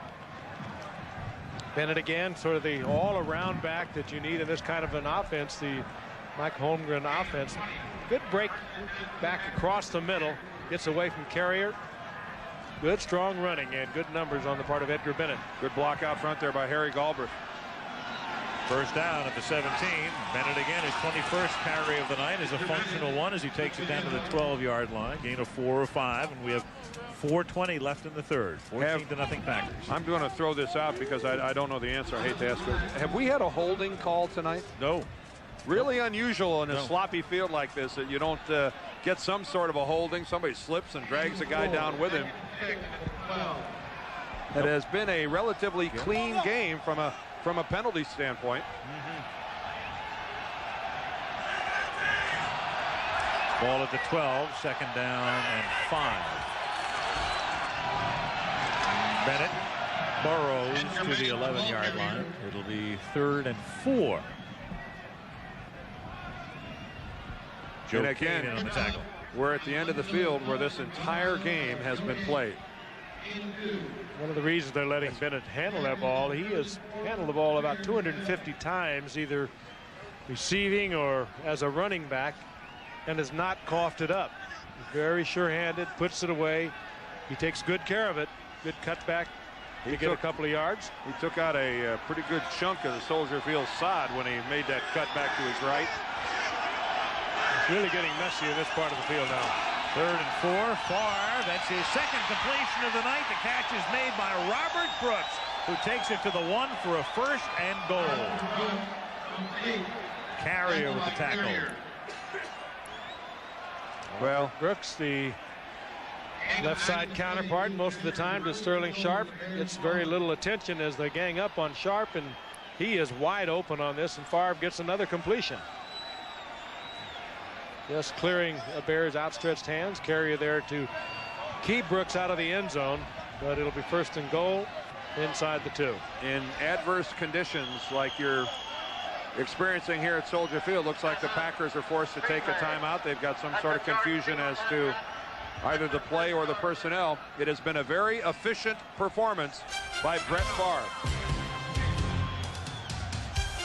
1st and goal when we come back.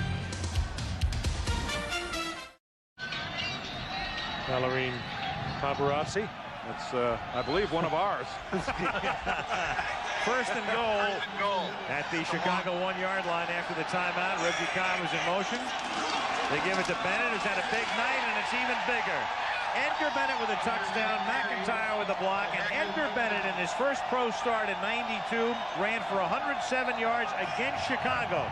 Since then, he's had no day that's even come close until tonight. And whenever the Packers have needed some crunch yardage, they have always gone to the left.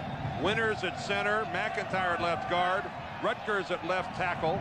Paul Hutchins gets put out at tight end. Look at that block on the pull by McIntyre. That is really high-quality work by the Packers on the left side of their offensive line. They've been getting good blocking out front by Edgar Bennett. They've been getting it from Cobb. They've been taking turns pummeling the Bears on that side of the football. And they now have what appears to be, in this kind of a weather, a very commanding lead. Really? Yeah. If you look at this play, what we're trying to get is a seal here and a seal here, and try to run this play in the alley.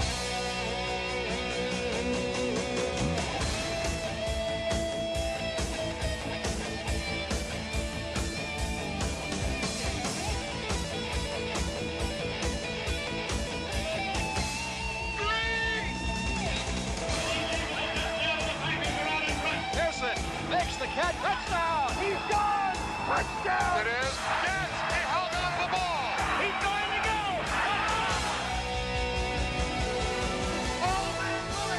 He's going over! Pass caught by Clark! Not a touchdown! The greatest season in NFL history. In their 75th anniversary season, NFL owners and players have a message for all football fans.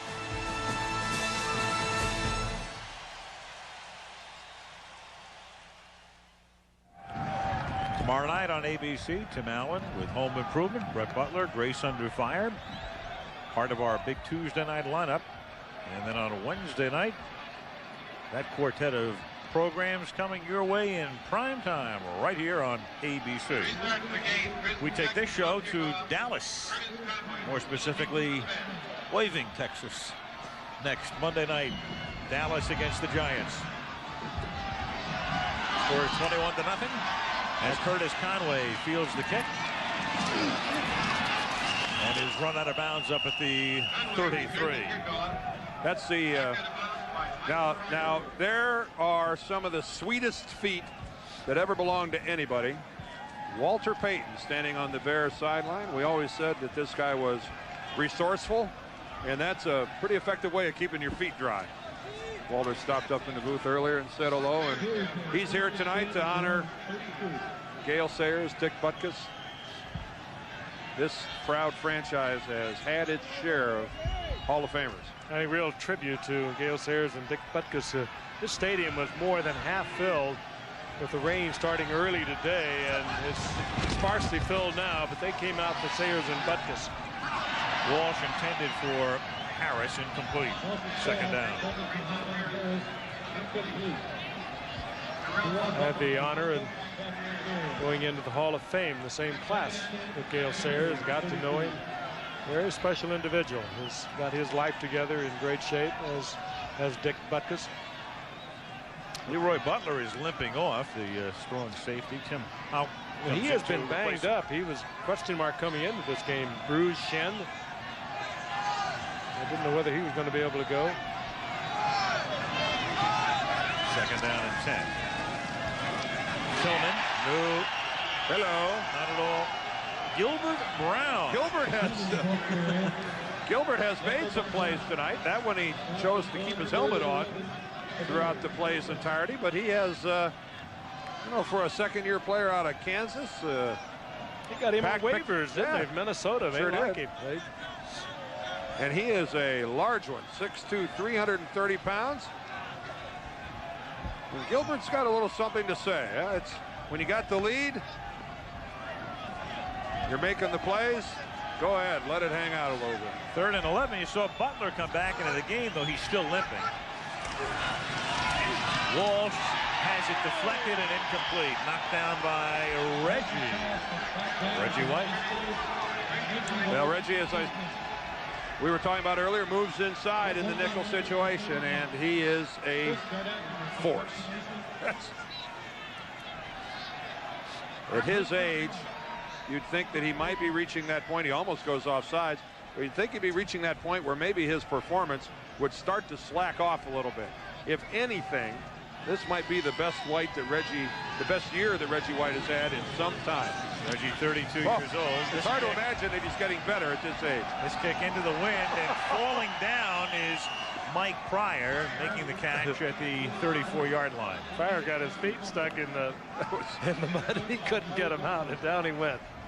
Hey, Reggie really just rededicated himself this year. Got his weight way down. He's a very spiritual guy. I think everybody realizes that. Dedicated this season to making it the best of his career, and well, he's come up with it. Yeah, and offensive tackles all around the league are really delighted he decided to do that.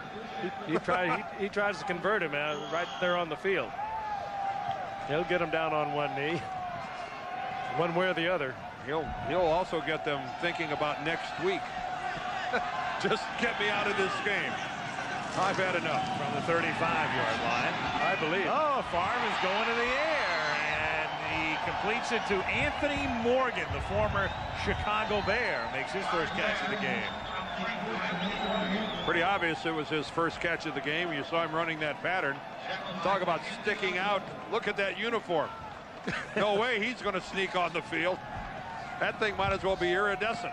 Well, the first thing you want to do to feel like one of the guys, get out and roll around in it a little bit. Easy for Brett Favre to see Anthony Morgan. Again, the Packers working with the wind. A lot easier to throw that football. Gain of 17. Half a minute to go, third quarter. And Favre to the air. So here's a team you'd figure they'd be running out the clock or taking as much time as they could off the clock, and they're going to the air. Incomplete, intended for Cobb, second down. Boy, both teams try screens tonight. They're really tough to do. It's a timing play all the way. You have to get the line, get the little bump blocks and the pull. The timing has to be perfect. A tough field to pull a screen off on tonight. And if your defensive linemen aren't getting a great rush upfield in a sloppy field like this, they're really in a position to defend the screen. That time Zorich was all over. Second and 10. Packers at the 48 of the Chicago Bears. They better hustle it up here. Just get it off. Favre throws, and it is dropped at the 33-yard line. Reggie Brown, the tight end. Talking about West dropping a couple tonight. Reggie Brown can't handle one here, and excuse me, Reggie Johnson, the ex-Bronco. Boy, he almost pulled it down, Al. One-handed it, had it for a moment on his scuba glove. We haven't talked about the other tight end, the Jackie Harris story, one of the premier tight ends in the National Football League. We talked about how much they miss him. Well, he's in Tampa Bay, got a tremendous deal. Green Bay wanted to keep him, made him a spectacular offer, but not spectacular enough. Fake wraparound, 3rd and 10. And the catch is made by Sterling Sharp. That's about as open as Sterling could ever get. And he has a first down at the 27-yard line. Well, how does a receiver like Sterling Sharp, who usually commands double coverage, get that open? Obviously, some error in the defense. He is absolutely wide open. Nobody picks him up. Breaks out to the outside. Loses his man there. And that will end the quarter as the Packers take advantage of the last time they'll go with a win. So that's why they went to the air here as the third quarter ends. It's 21-0, and Monday Night Football returns after this from our ABC stations.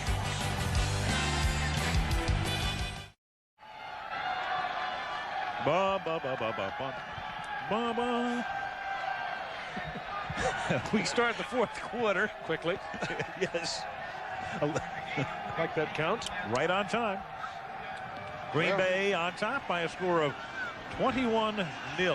The wind obviously has prohibited play at this end of the field, and for the first time the Packers are moving the football, much to the delight of the fans, or the fans that are left here in the north end zone.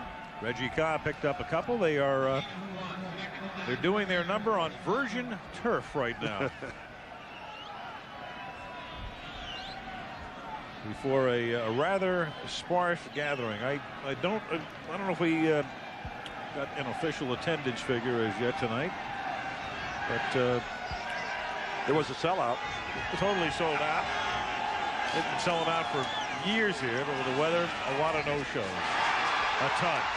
Sterling Sharp takes it to the 11-yard line for a first down. He'll disappear for a while, but when he makes his reappearance, he is quite a presence. Well, Brett Favre, one of the great receiver runners after he catches the football. And Brett Favre, who didn't have a completion the entire first half, is starting to nail them here in the second half.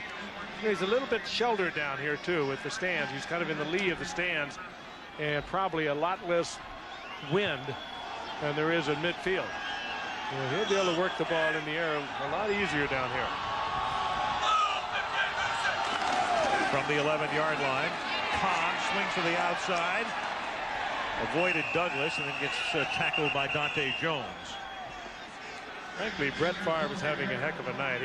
He was questionable whether or not he would even be able to play this game. He, of course, left the Minnesota game 10 days ago. They played on a Thursday night with a severe bruise below his left hip. It wasn't a hip pointer per se, but he was questionable as to whether he could go again. And he not only has gone, he has been running the football, throwing it well, directing the attack, and he has been the difference tonight. And even more importantly than all of that, which is something, he hasn't made mistakes. 2nd and 12, dumps this one into the arms of Edgar Bennett, and there's a guy having a huge night, Edgar Bennett. This is a rout. This is a demolition by the pack on the Bears. This is reaching the embarrassing category here now. They've done the right things, and they've had, again, we'll go take it right back to Brett Favre. He's not made mistakes. He didn't get the completions early in the game. Ran the ball well himself. He's been frankly tough out there. And a big night, as Al mentioned, for Edgar Bennett. The complete all-around football player for the Packers. He can do it all. Bennett, 3rd year out of Florida State, played for Bobby Bowden. We've got another problem here with Hendricks' hole, and now you've got a 2-point conversion attempt. Oh, that should be interference. Yeah, contact, and they've got a flag. Down. Yeah, he was knocked flat while the ball was in the air. But that might have been a lineman, Joe Sims. Yeah, well, he might have declared his eligibility. If he was lined up as a tight end, we'll have to go back and see where he was lined up. Howard Rowe will check it out. It's not unusual to have a lineman with an ineligible number on the end of the line in a extra point and field goal configuration. That's the discussion right now. They're trying to figure out who lined up far left.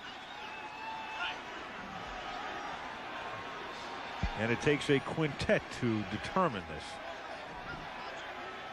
That many minds working together will come up with the right solution. There's no question right about in the middle. What happened. Right in the middle of your screen. Eligible receiver? Doink. Or was he just an offensive line? Defensive pass interference. Number 68. By rule, spot the ball on the 1-yard line. Retry. Now, 68 was actually the offensive guy. Dante Jones was the defender. 53. Well, Jim Flanagan wears number 68 for the Green Bay Packers. There's the mishandled snap from center. Well, what a good move by Jackie, though. And 68 is Sims. And he's knocked flat. Looks like Dante Jones is the guy that hits him, number 53. So, the Pack now going to go for 2 from the 1-yard line.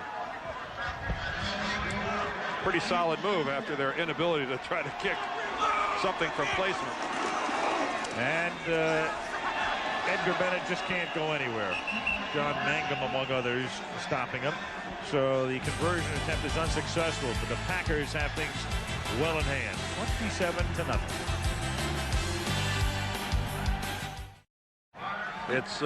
It's that kind of night. That's what the sidelines have been turned to. As a kid, that might have looked inviting. On a night like tonight, that mud is cold. Temperature here now is probably fallen into the upper 30s. Chill factor down somewhere close to what they said earlier at 8 degrees. Oh yeah, and as the old sports cliches go, it's a whole lot colder on the Bears sideline than it is on the Green Bay side of things. 27-0, the Pack on top when this game started 47,381, wound up making their way into Soldier Field. 19,563 did not come, and that's how bad the weather has been, because in Chicago they're used to bad weather, cold weather in November and December. Fans to put up with a lot, but pretty tough tonight. From the 26-yard line, the kick is run back up to the 43-yard line by Robert Green. Woo! And that's where the Bears will take it with 12 minutes and 47 seconds remaining until the Packers go to 4-4, as will the Bears.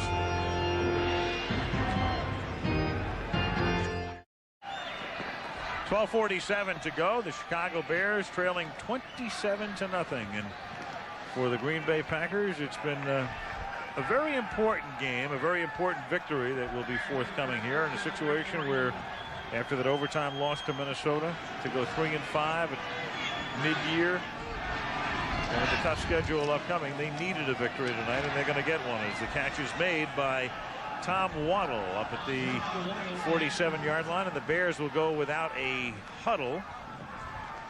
It'll be 2nd down and 3 at the 47.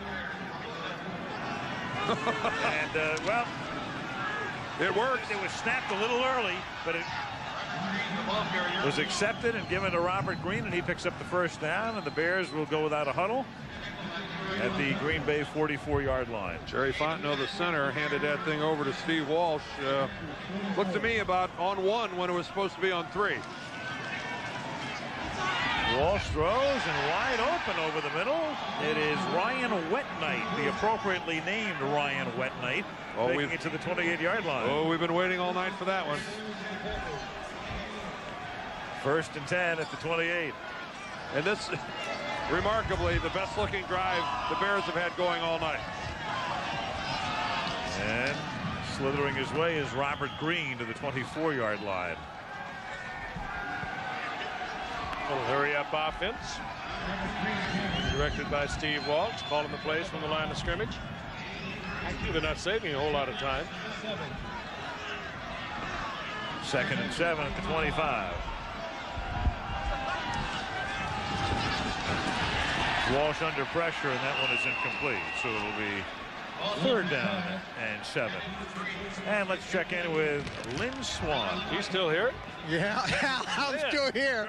The wind's still blowing down here. I'll tell you, shouldn't be too many traffic problems leaving Soldiers Field, not just because of the score, but because the temperature has dropped. Based on my experience, Al, covering sled dog races up in Alaska and playing for the Steelers, I'd say it's probably in the low to mid 30 degrees about right now. Also, my lips are cold. Al? As the Iditarod veteran, we believe you. Watch out for the moose, Swanee. I think Swanee gets combat pay for tonight. 3rd down and 7 at the 25. Contact. Jay Lundberg, the right guard, was locked up. I think with 11:18 to go in this game, 27-0, that Lynn ought to get a little relief. Perhaps a little warm-up time in the truck. I think Lynn is probably thinking that, wouldn't it be swell if one of us went down there and spelled him? Not.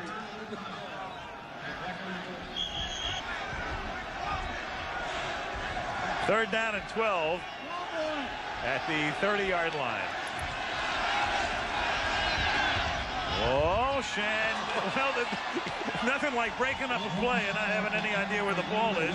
But that's the lucky fate that befalls one Tim Houck. Intended for Ryan Wetnight. Tim had good coverage on Wetnight. Had he been aware of the ball was en route, he might have had the INT. Wet night on a wet night. Two-year man out of Stanford. Tight ends are very busy for both teams tonight. Bears going to 4 wide receivers here.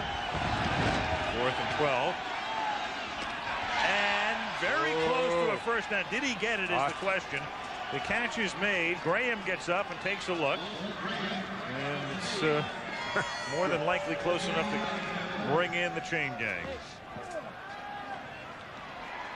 The Bears are going, oh, come on. We're down 27-0. Give us a spot. Doesn't work that way. 10:56 remaining. It'll be a first down for Chicago on this drive, and it is. Yeah, they would have turned it over on a 4th and 12.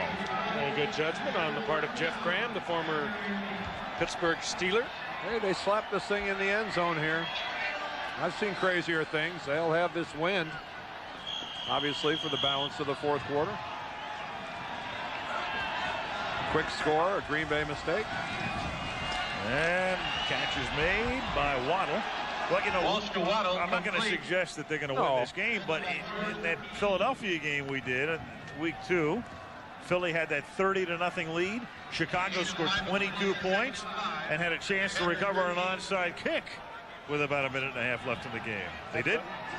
By the way, Waddle's first catch in 3 games. He's been out with a couple of games with a pulled muscle. And 2nd and 5, it is thrown into the end zone and picked off by Leroy Butler. Well, that ends that speculation. It was an interesting topic while it lasted, and Leroy Butler comes up limping, but he also comes up with the INT and the ball just kind of gets away from Walsh. Oh, that's good work by Butler. I think Leroy might sit the balance of this game out. There's a Green Bay Packer fan who's sitting up in the stands with all of his friends. All of his friends. Well, maybe he just doesn't have any friends. Well, the Packers tonight rolling 27-0. Edgar Bennett picks up 3. Well, the fans that remain can vote for beginning this weekend. The NFL allowing the fans now to cast a vote for the Pro Bowl. The fans and the coaches and the players will each share in the voting. It's the only such instance in professional sports where you've got that sort of arrangement, and they'll vote for the players to play in the Pro Bowl in early February, and we will be there for the Pro Bowl game in Honolulu on the 5th of February. We might be there early. And tonight's the night we're just thinking about it. Brings a smile to your face. Yes. Reggie Cobb, stop for no gain.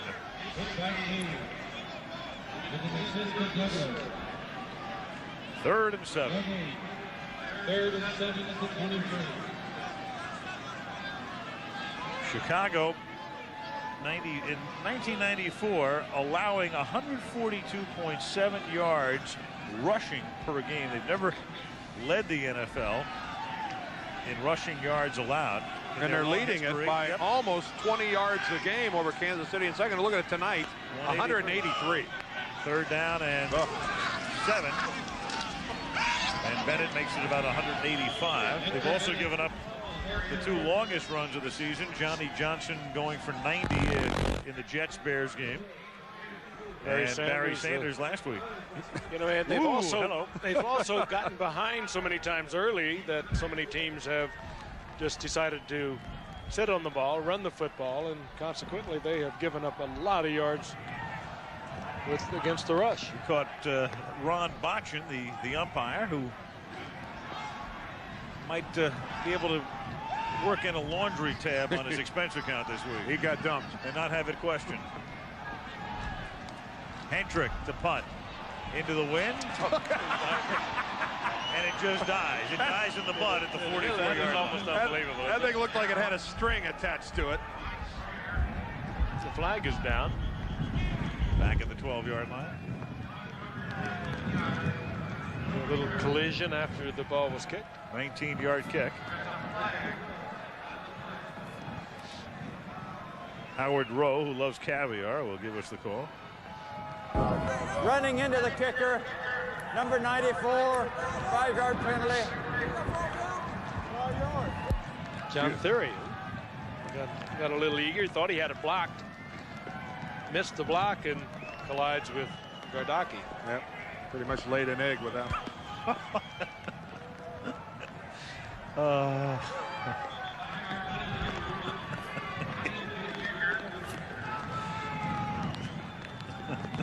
I'm glad you're paying attention. Thank you. Thank you. 8:07 remaining in the fourth Running quarter. into the kicker. 5-yard penalty on number 94 defense. Repeat, 4th down. Soldier Field here on the shores of the Caspian Sea. Not a sturgeon out of that lake. You know, there are, actually. Yeah. Hendrick will kick again. That's the one good thing. Well, you hope it's good. Here, the punters' punting averages, for the most part, you just go into the muck on a night like tonight. You have to take this punt in from a distance to really appreciate the velocity with which the ball starts and how quickly it disappears. We'll watch from the end zone. Watch this ball curve coming back to the kicker. It'll make a little left turn. Up, straight down at the 49-yard line, and it's a 22-yard kick with a penalty worth 3 extra yards on that punting average. 7:58 remaining.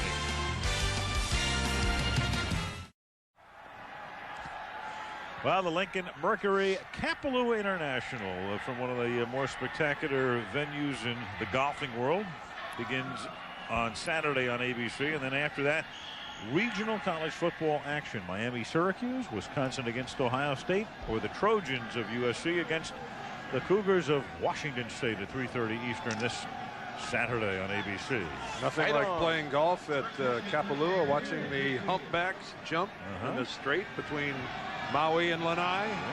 Day course, village course. One of the great vistas in the golfing world. Fabulous. Tom Waddle makes the catch. And again, the Bears going without a huddle, down 27-0. 7:45 remaining in the fourth quarter. Waddle, first time back in a couple of weeks, having been out with a pulled muscle. Pulled tendon, as a matter of fact. Walsh. And he hits Conway, who breaks away from a would-be tackle by Butler and moves to the 18 for a first down. A good quick read by Steve Walsh and well delivered. Not the strongest arm in this game, but he knows where to throw the football. And one of the comments that Walsh said last night, he said he will not make the mistakes. He knows where to put the football, and he put this right in between the zone. At the 18-yard line, 1st and 10. And he throws, and the catch is made over the middle. Ryan Wetnight takes it to the 11. It'll be 2nd and 4. 2nd and 4 at the 11. The Bears were here not too long ago. Ball got away from Walsh, sailed high, and Leroy Butler intercepted it in the end zone. See what happens this time around. Robert Green pokes his way down to the 5-yard line. If you are Dave Wanstead, who is your starting quarterback next Sunday against Tampa Bay? I would think it'd be Eric Kramer. I think his decision was to take Kramer out based on the fact that he had a very bad ankle. He's had missed 3 games early in the year with a severely injured shoulder, and he was in trouble. He couldn't be Eric Kramer on this kind of field. No, I don't think anybody loses their job playing under these conditions. 1st and goal at the 5. They pick up the blitz. It's lofted into the end zone, incomplete, intended for Waddle. Coverage on the play by Doug Evans. 2nd and goal. 2nd and goal. Mike Shula, brother, of course, is the head coach at Cincinnati, and I think a few of you have heard about his dad. Daddy's on a pretty good roll, too. Yeah. Big win over New England yesterday. Daddy's got a pretty good football team. Yeah. Daddy usually has a good football team.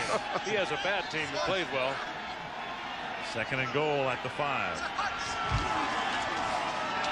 And the end zone touchdown. It's Jeff Graham. Lordy, lordy, lordy. His 3rd touchdown of the year, and he had all those, well, not all those years, but several years with the Steelers, and where he never could get it into the end zone. Caught a whole bunch of passes for him, and I think it was 147 or so, never could get it into the end zone. With the Bears, this is number 3 for him. Well, he had scored 1 touchdown in his first 47 games, and now he's caught touchdown passes in his last 3.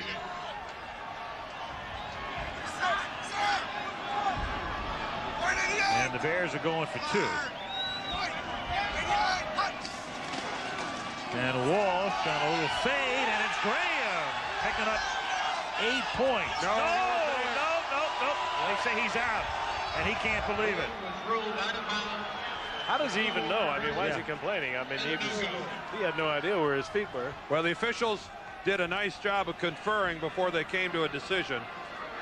They both were stationed on the line. They made a good decision to talk about it first. Close. There's possession. There's one. And the second one way up. Yep. And you can see both of the officials there right on the line in perfect position. And it remains a 21-point Packer lead. So a total of 33 points have been scored in this one. 27-6 is the score. Green Bay on top by 21. Next Monday. Real understanding of what's happening. Certainly do. This game is still not over. The old Giants against the Cowboys next Monday night at our standard time, 9 Eastern and 6 Pacific. Emmitt Smith will be in action. Troy Aikman, of course. They survived a big scare at Riverfront yesterday.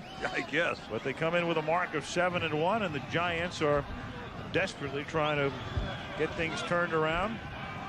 Losing in overtime to Detroit yesterday. Having lost 5 straight after beginning the year with 3 consecutive wins. The Gents and the Cowboys. Dallas, always a great attraction on Monday night. You'll see them next week. Guess that game to be played in the soon-to-be expanded Texas Stadium, right? Jerry Jones hopes the soon-to-be expanded. Yeah, I've heard that for a lot of years. I think we'll see an onside kick here by the Bears. What made you think that they would be doing that? Oh, I don't know. Just, been around the game a long time, right? Just one of those intuitive things. It does attract a crowd out there. Well, the Packers have it. At the 38-yard line. It is Mike Pryor, who used to play with the Indianapolis Colts, getting the hug and giving Green Bay possession. Ball took a pretty good bounce right there. It came up in the air, and the Bears had a really good shot at it. John Mangum almost came up with it. He got one hand on it for the Bears. On this kind of field, the ball did not take the bounce that it ordinarily would. It usually about the second hop, it'll go up in the air 8 or 10 feet, and there's a mad scramble. But on this kind of field, it didn't get that bounce. Packers look like they'll end their streak, but the Bears, I think, are going to add to theirs. Yep, they're going to tie a Monday night record, in fact. Yeah, they've lost 6 on their way to 7. And Edgar Bennett continues his big night. And Edgar Bennett beginning to emerge as a star now at the 26-yard line with his pass catching ability. Well noted, 42 catches to tie Sharp for the team lead coming into the game, and 105 on the ground tonight. The Bears 6 consecutive losses, and this will be number 7. Bennett had rookie year, came up a 4th-round draft pick in '92, had over 500 yards rushing, and kind of fell off last year. They'll join that company, will the Bears. The Jets played in the first ever Monday night game.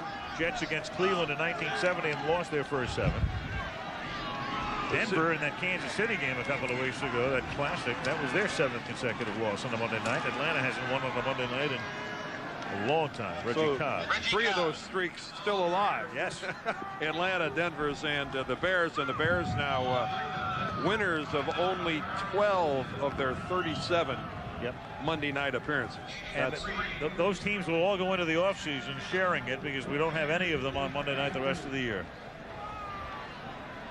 I bet they're going to think about that all next season. Sleep tight. Really worried about it. It's 27-6. What do you expect? 2nd down and 8 at the 23-yard line. And Reggie Cobb goes down to the 13-yard line. Guess I should have known we were in trouble when you got into the caviar. That was a precursor of things to come, wasn't it? No real reach. Just a little morsel. Well, the Packers did what they had to do. They got themselves to 500. They brought the Bears back to 500. And we documented early about the Vikings appear to be in a pretty secure position in the NFC Central. And I think the Pack has made a pretty good stride tonight to say that we are playoff potential. Back-to-back 9 and 7 years. Mike Holmgren has done a pretty good job of putting together a competitive ball club here. Well, they got their offensive line back together, and that really helped them here tonight. Gave them a lot more confidence. They had to run the football on this kind of a field, and they were able to do it. McIntyre came back. Winters moved back over to center. They're thin, but they have functioned well tonight.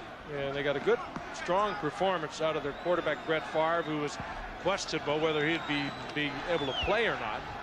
Not only did he play, he was the inspirational leader. Not throwing the ball too well early in the game, but he was running the ball well. 3 minutes to go. 2nd and 8. Reggie Cobb goes nowhere. The Central Division tightening up behind Minnesota now. The Vikes will be 6 and 2. Chicago and Detroit and Green Bay will all be 4 and 4. Chicago next week goes to Tampa. Minnesota's home against New Orleans. And Green Bay next week in a big one against Detroit in Milwaukee. And there are the standings, or what the standings will look like at the conclusion of this game. You touched on the tough when they're playing on the 20th and then playing 4 days later on Thanksgiving Day against Dallas. Buffalo and Dallas in, what, 4 days. 3rd down and 8. And Cobb is stopped. You know, it's a funny thing. 14 teams in the NFC, and here we are at the halfway mark of the season, and only 4 teams have winning records as we come to the 2-minute warning. Dallas, Philly, the Vikings, and the 49ers. Only 4 of the 14 above 500. 2 minutes to play.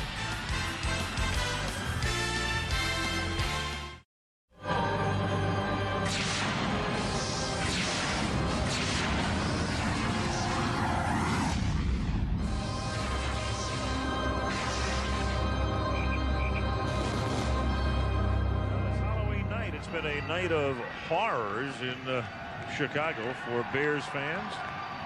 Ugly night for them. Packers have dominated. They lead 27-6. And they have just about run the clock out. We're down to the 2-minute warning. Green Bay has it 4th down and 7 at the Bear 9-yard line. For a while it started to look like it was going to let up, and it's still coming down and still blowing. Weather's been frightful. Packers have been delightful, though. Reggie Cobb for the touchdown. Reggie Cobb takes it over. In case you missed it, Reggie Cobb roaring around the right side. Boy, Harry Galbraith out in front, out there with a good block.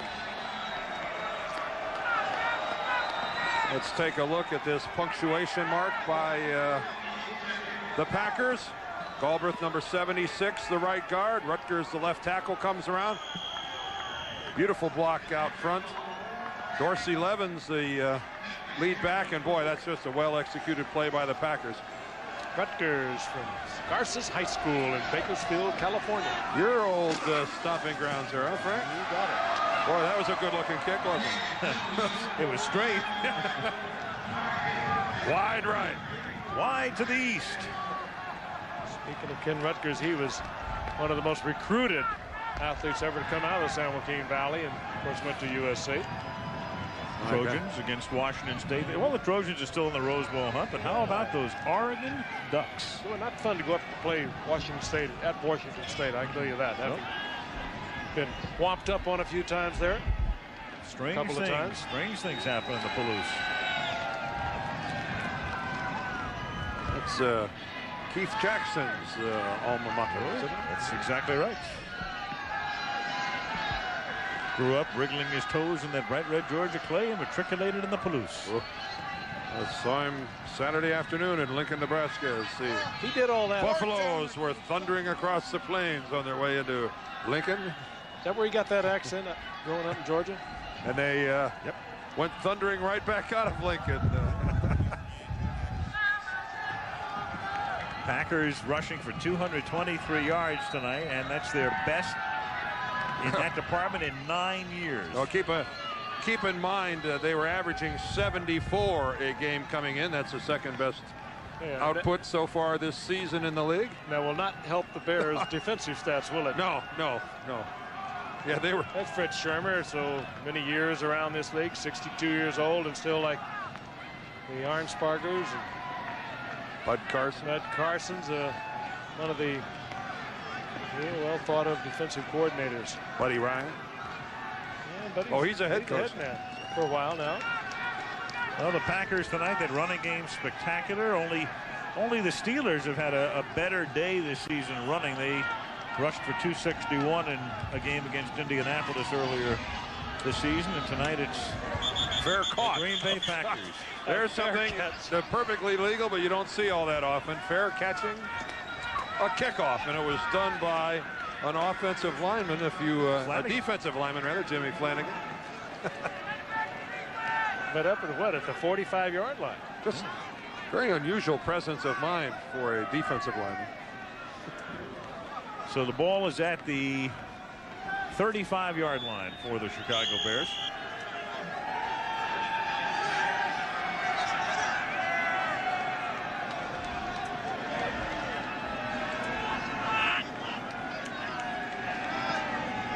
A minute 53 to go. Steve Walsh drops it off underneath. Catch is made by Robert Green out of the backfield up at the 39-yard line.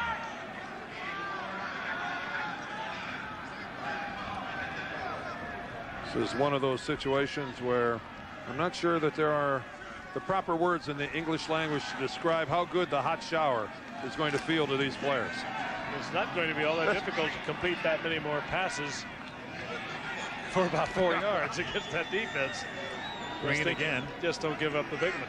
You know, this is one of those deals where if I'm the Bears, I'm so mad at the Packers beating us so badly, I turn off the hot water in their shower room. 3rd and 1. They were known to do that. That's right. Well, George Halas did it because you know what it costs to heat up water. That's why. In 1963 in Wrigley Field, we played the NFL championship. We lost that game. We came in and there was no hot water. Well, didn't they tell us that the fridge used to occasionally go home without taking a shower after the game? Those were the rumors. Those we had them confirmed by 3 independent sources. Yeah, we did. I'm just trying to give the guy a break. Bill's a good fella. There's Steve McMichael, Ming, Mongo, the ponytailed one on the winning side tonight. He has a How dog. sweet that must be for him. His dog is a Chihuahua. Get out of here. McMichael has a Chihuahua?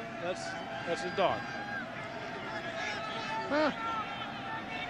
Wouldn't have been my first choice, my first guess. And did you get that confirmed by 3 independent sources, Frank? No, I just read it in one of your locals. At the 49-yard line, 1st and 10. Walsh throws, and that's incomplete. But isn't it a great picture, though, McMichael walking a Chihuahua? Well, it's Halloween night. Our executive producer, Jack O'Hara. We should give everybody a nickname tonight. Jack O'Lantern. Jack O'Lantern. Jack O'Hara, our executive producer. Can't think of a nickname for Kenny Wolf, but Wolfman. So scintillatingly Wolfman. Producing the game. Craig Janoff, director. And Joey Chavo, our TD. Ben Harvey, our associate producer.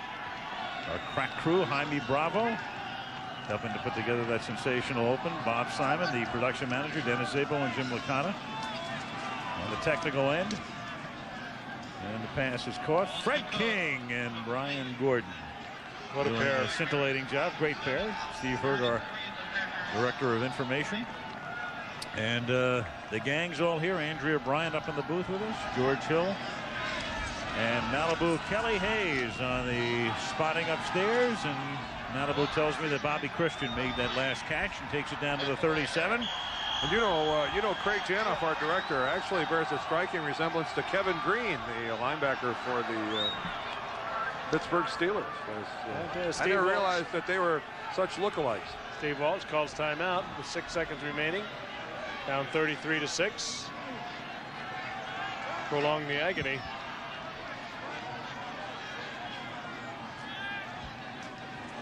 Well, the agony for Chicago, at least it's a short week of agony because they move down to Tampa Bay on Sunday. Green Bay goes to Milwaukee to face the Detroit Lions, who have won 4 games this year, and they become the first team in NFL history to win 3 games in one season in overtime. On we go to Texas next week. The Dallas Cowboys and the New York Giants. You're going to play a little golf down there? I think so. I think we're all going to play a little down there. In Las Colinas. In the shadow of the statue of Byron Nelson. Yep. We will tee it up next week. Walsh, well, his numbers will look fairly good tonight as they let him throw a lot of completions underneath. The game ends on a reception by Waddle, but the Green Bay Packers in a very important game, perhaps a turning point game for them, coming in staggering along 3-4, having suffered 3 excruciating defeats, come into Chicago and really lay one on the Bears. Final score 33-6. Talk to you next week from Texas. Until then, Al Michaels, Frank Gifford, Dan Deerdorf, Lynn Swan. Good night and happy Halloween from Chicago.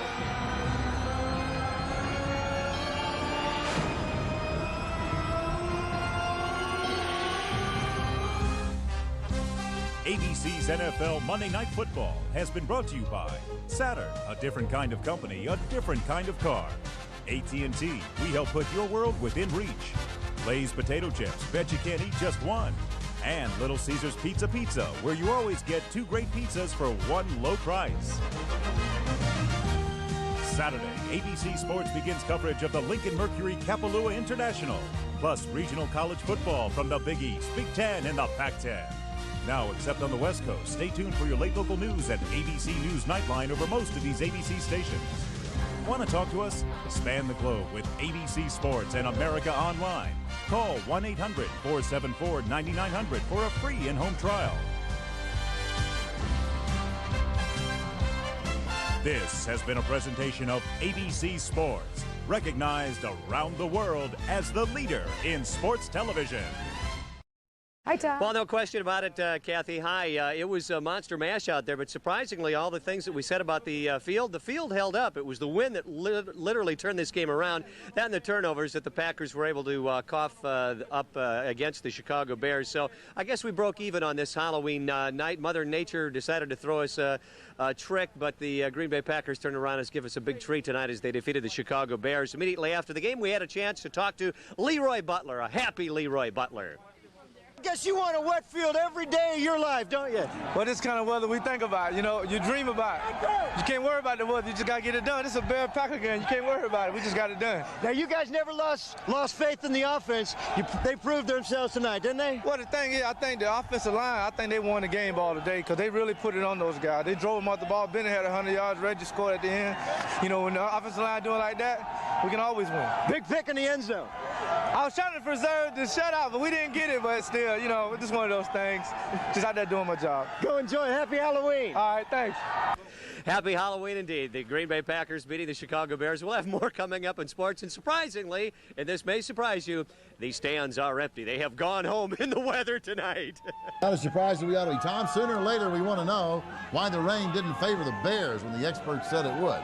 We'll get back to you. That's true. I think it has something to do with their ugly uniforms. They look like pumpkins out there today. Well, thanks, Tom. We'll get back to you later for some more plays. Now we got Julie Pesh at a party, continuing our team reports at the Packers Party Down on Water Street. Julie. Well, Kathy and Jerry, I can't hear a word you're saying, but I hope you can hear me. You've got some very happy Packer fans here, but earlier tonight they were outside in a makeshift stadium, and it was the next best thing to being there.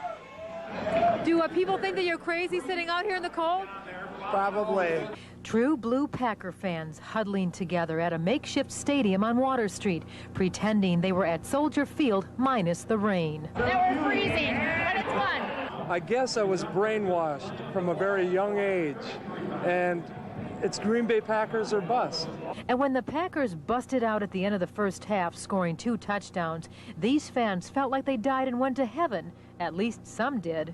I'm a devil. Others just rallied in a Packer victory, knowing what a nightmare on Water Street it would have been if the Packers lost this one. Oh, that'll be great on Monday night. You know, you love to see that in front of national audience and everything. That'd be great. Even the strictest Bear fan knew early on, these monsters of the Midway weren't that scary anymore. Are you taking your life in your own hands by being here tonight? Sometimes I think I do, sometimes I think I don't. I've only been here for 4 weeks, so it can't be that bad. And of course, the best costume to be wearing tonight is a Packer costume, green and gold. Kathy, Jerry? We're surprised you aren't wearing one. Julie's a major fan. Thanks. Absolutely. Julie Pesh, downtown in Milwaukee. Much. Yes, the Green Bay Packers did an excellent job of defeating the Chicago Bears in this Halloween night on a rainy Chicago night in Soldier Field. And one person that is wearing a throwback uniform of the Green Bay Packers, Steve McMichael. I had a big smile on his face after the game was over. We caught up with him out on the field also. Steve, how's it feel in Chicago? Oh, well, this was some adverse conditions, but it feels good to come back and win again, yeah. Happy Halloween, huh? Happy Halloween once again, indeed, Steve McMichael. Not saying too much before this contest because of the fact that he knew anything that he said would probably end up on the bulletin board with the Chicago Bears being a former Chicago Bear. So he kept it pretty well quiet, but I'll tell you what, the Green Bay Packers did most of the talking today as they win big and get themselves back in race as far as the playoffs concerned. Big game coming up, of course, at County Stadium against the Detroit Lions. But tonight, they defeated those Chicago Bears. Back to you and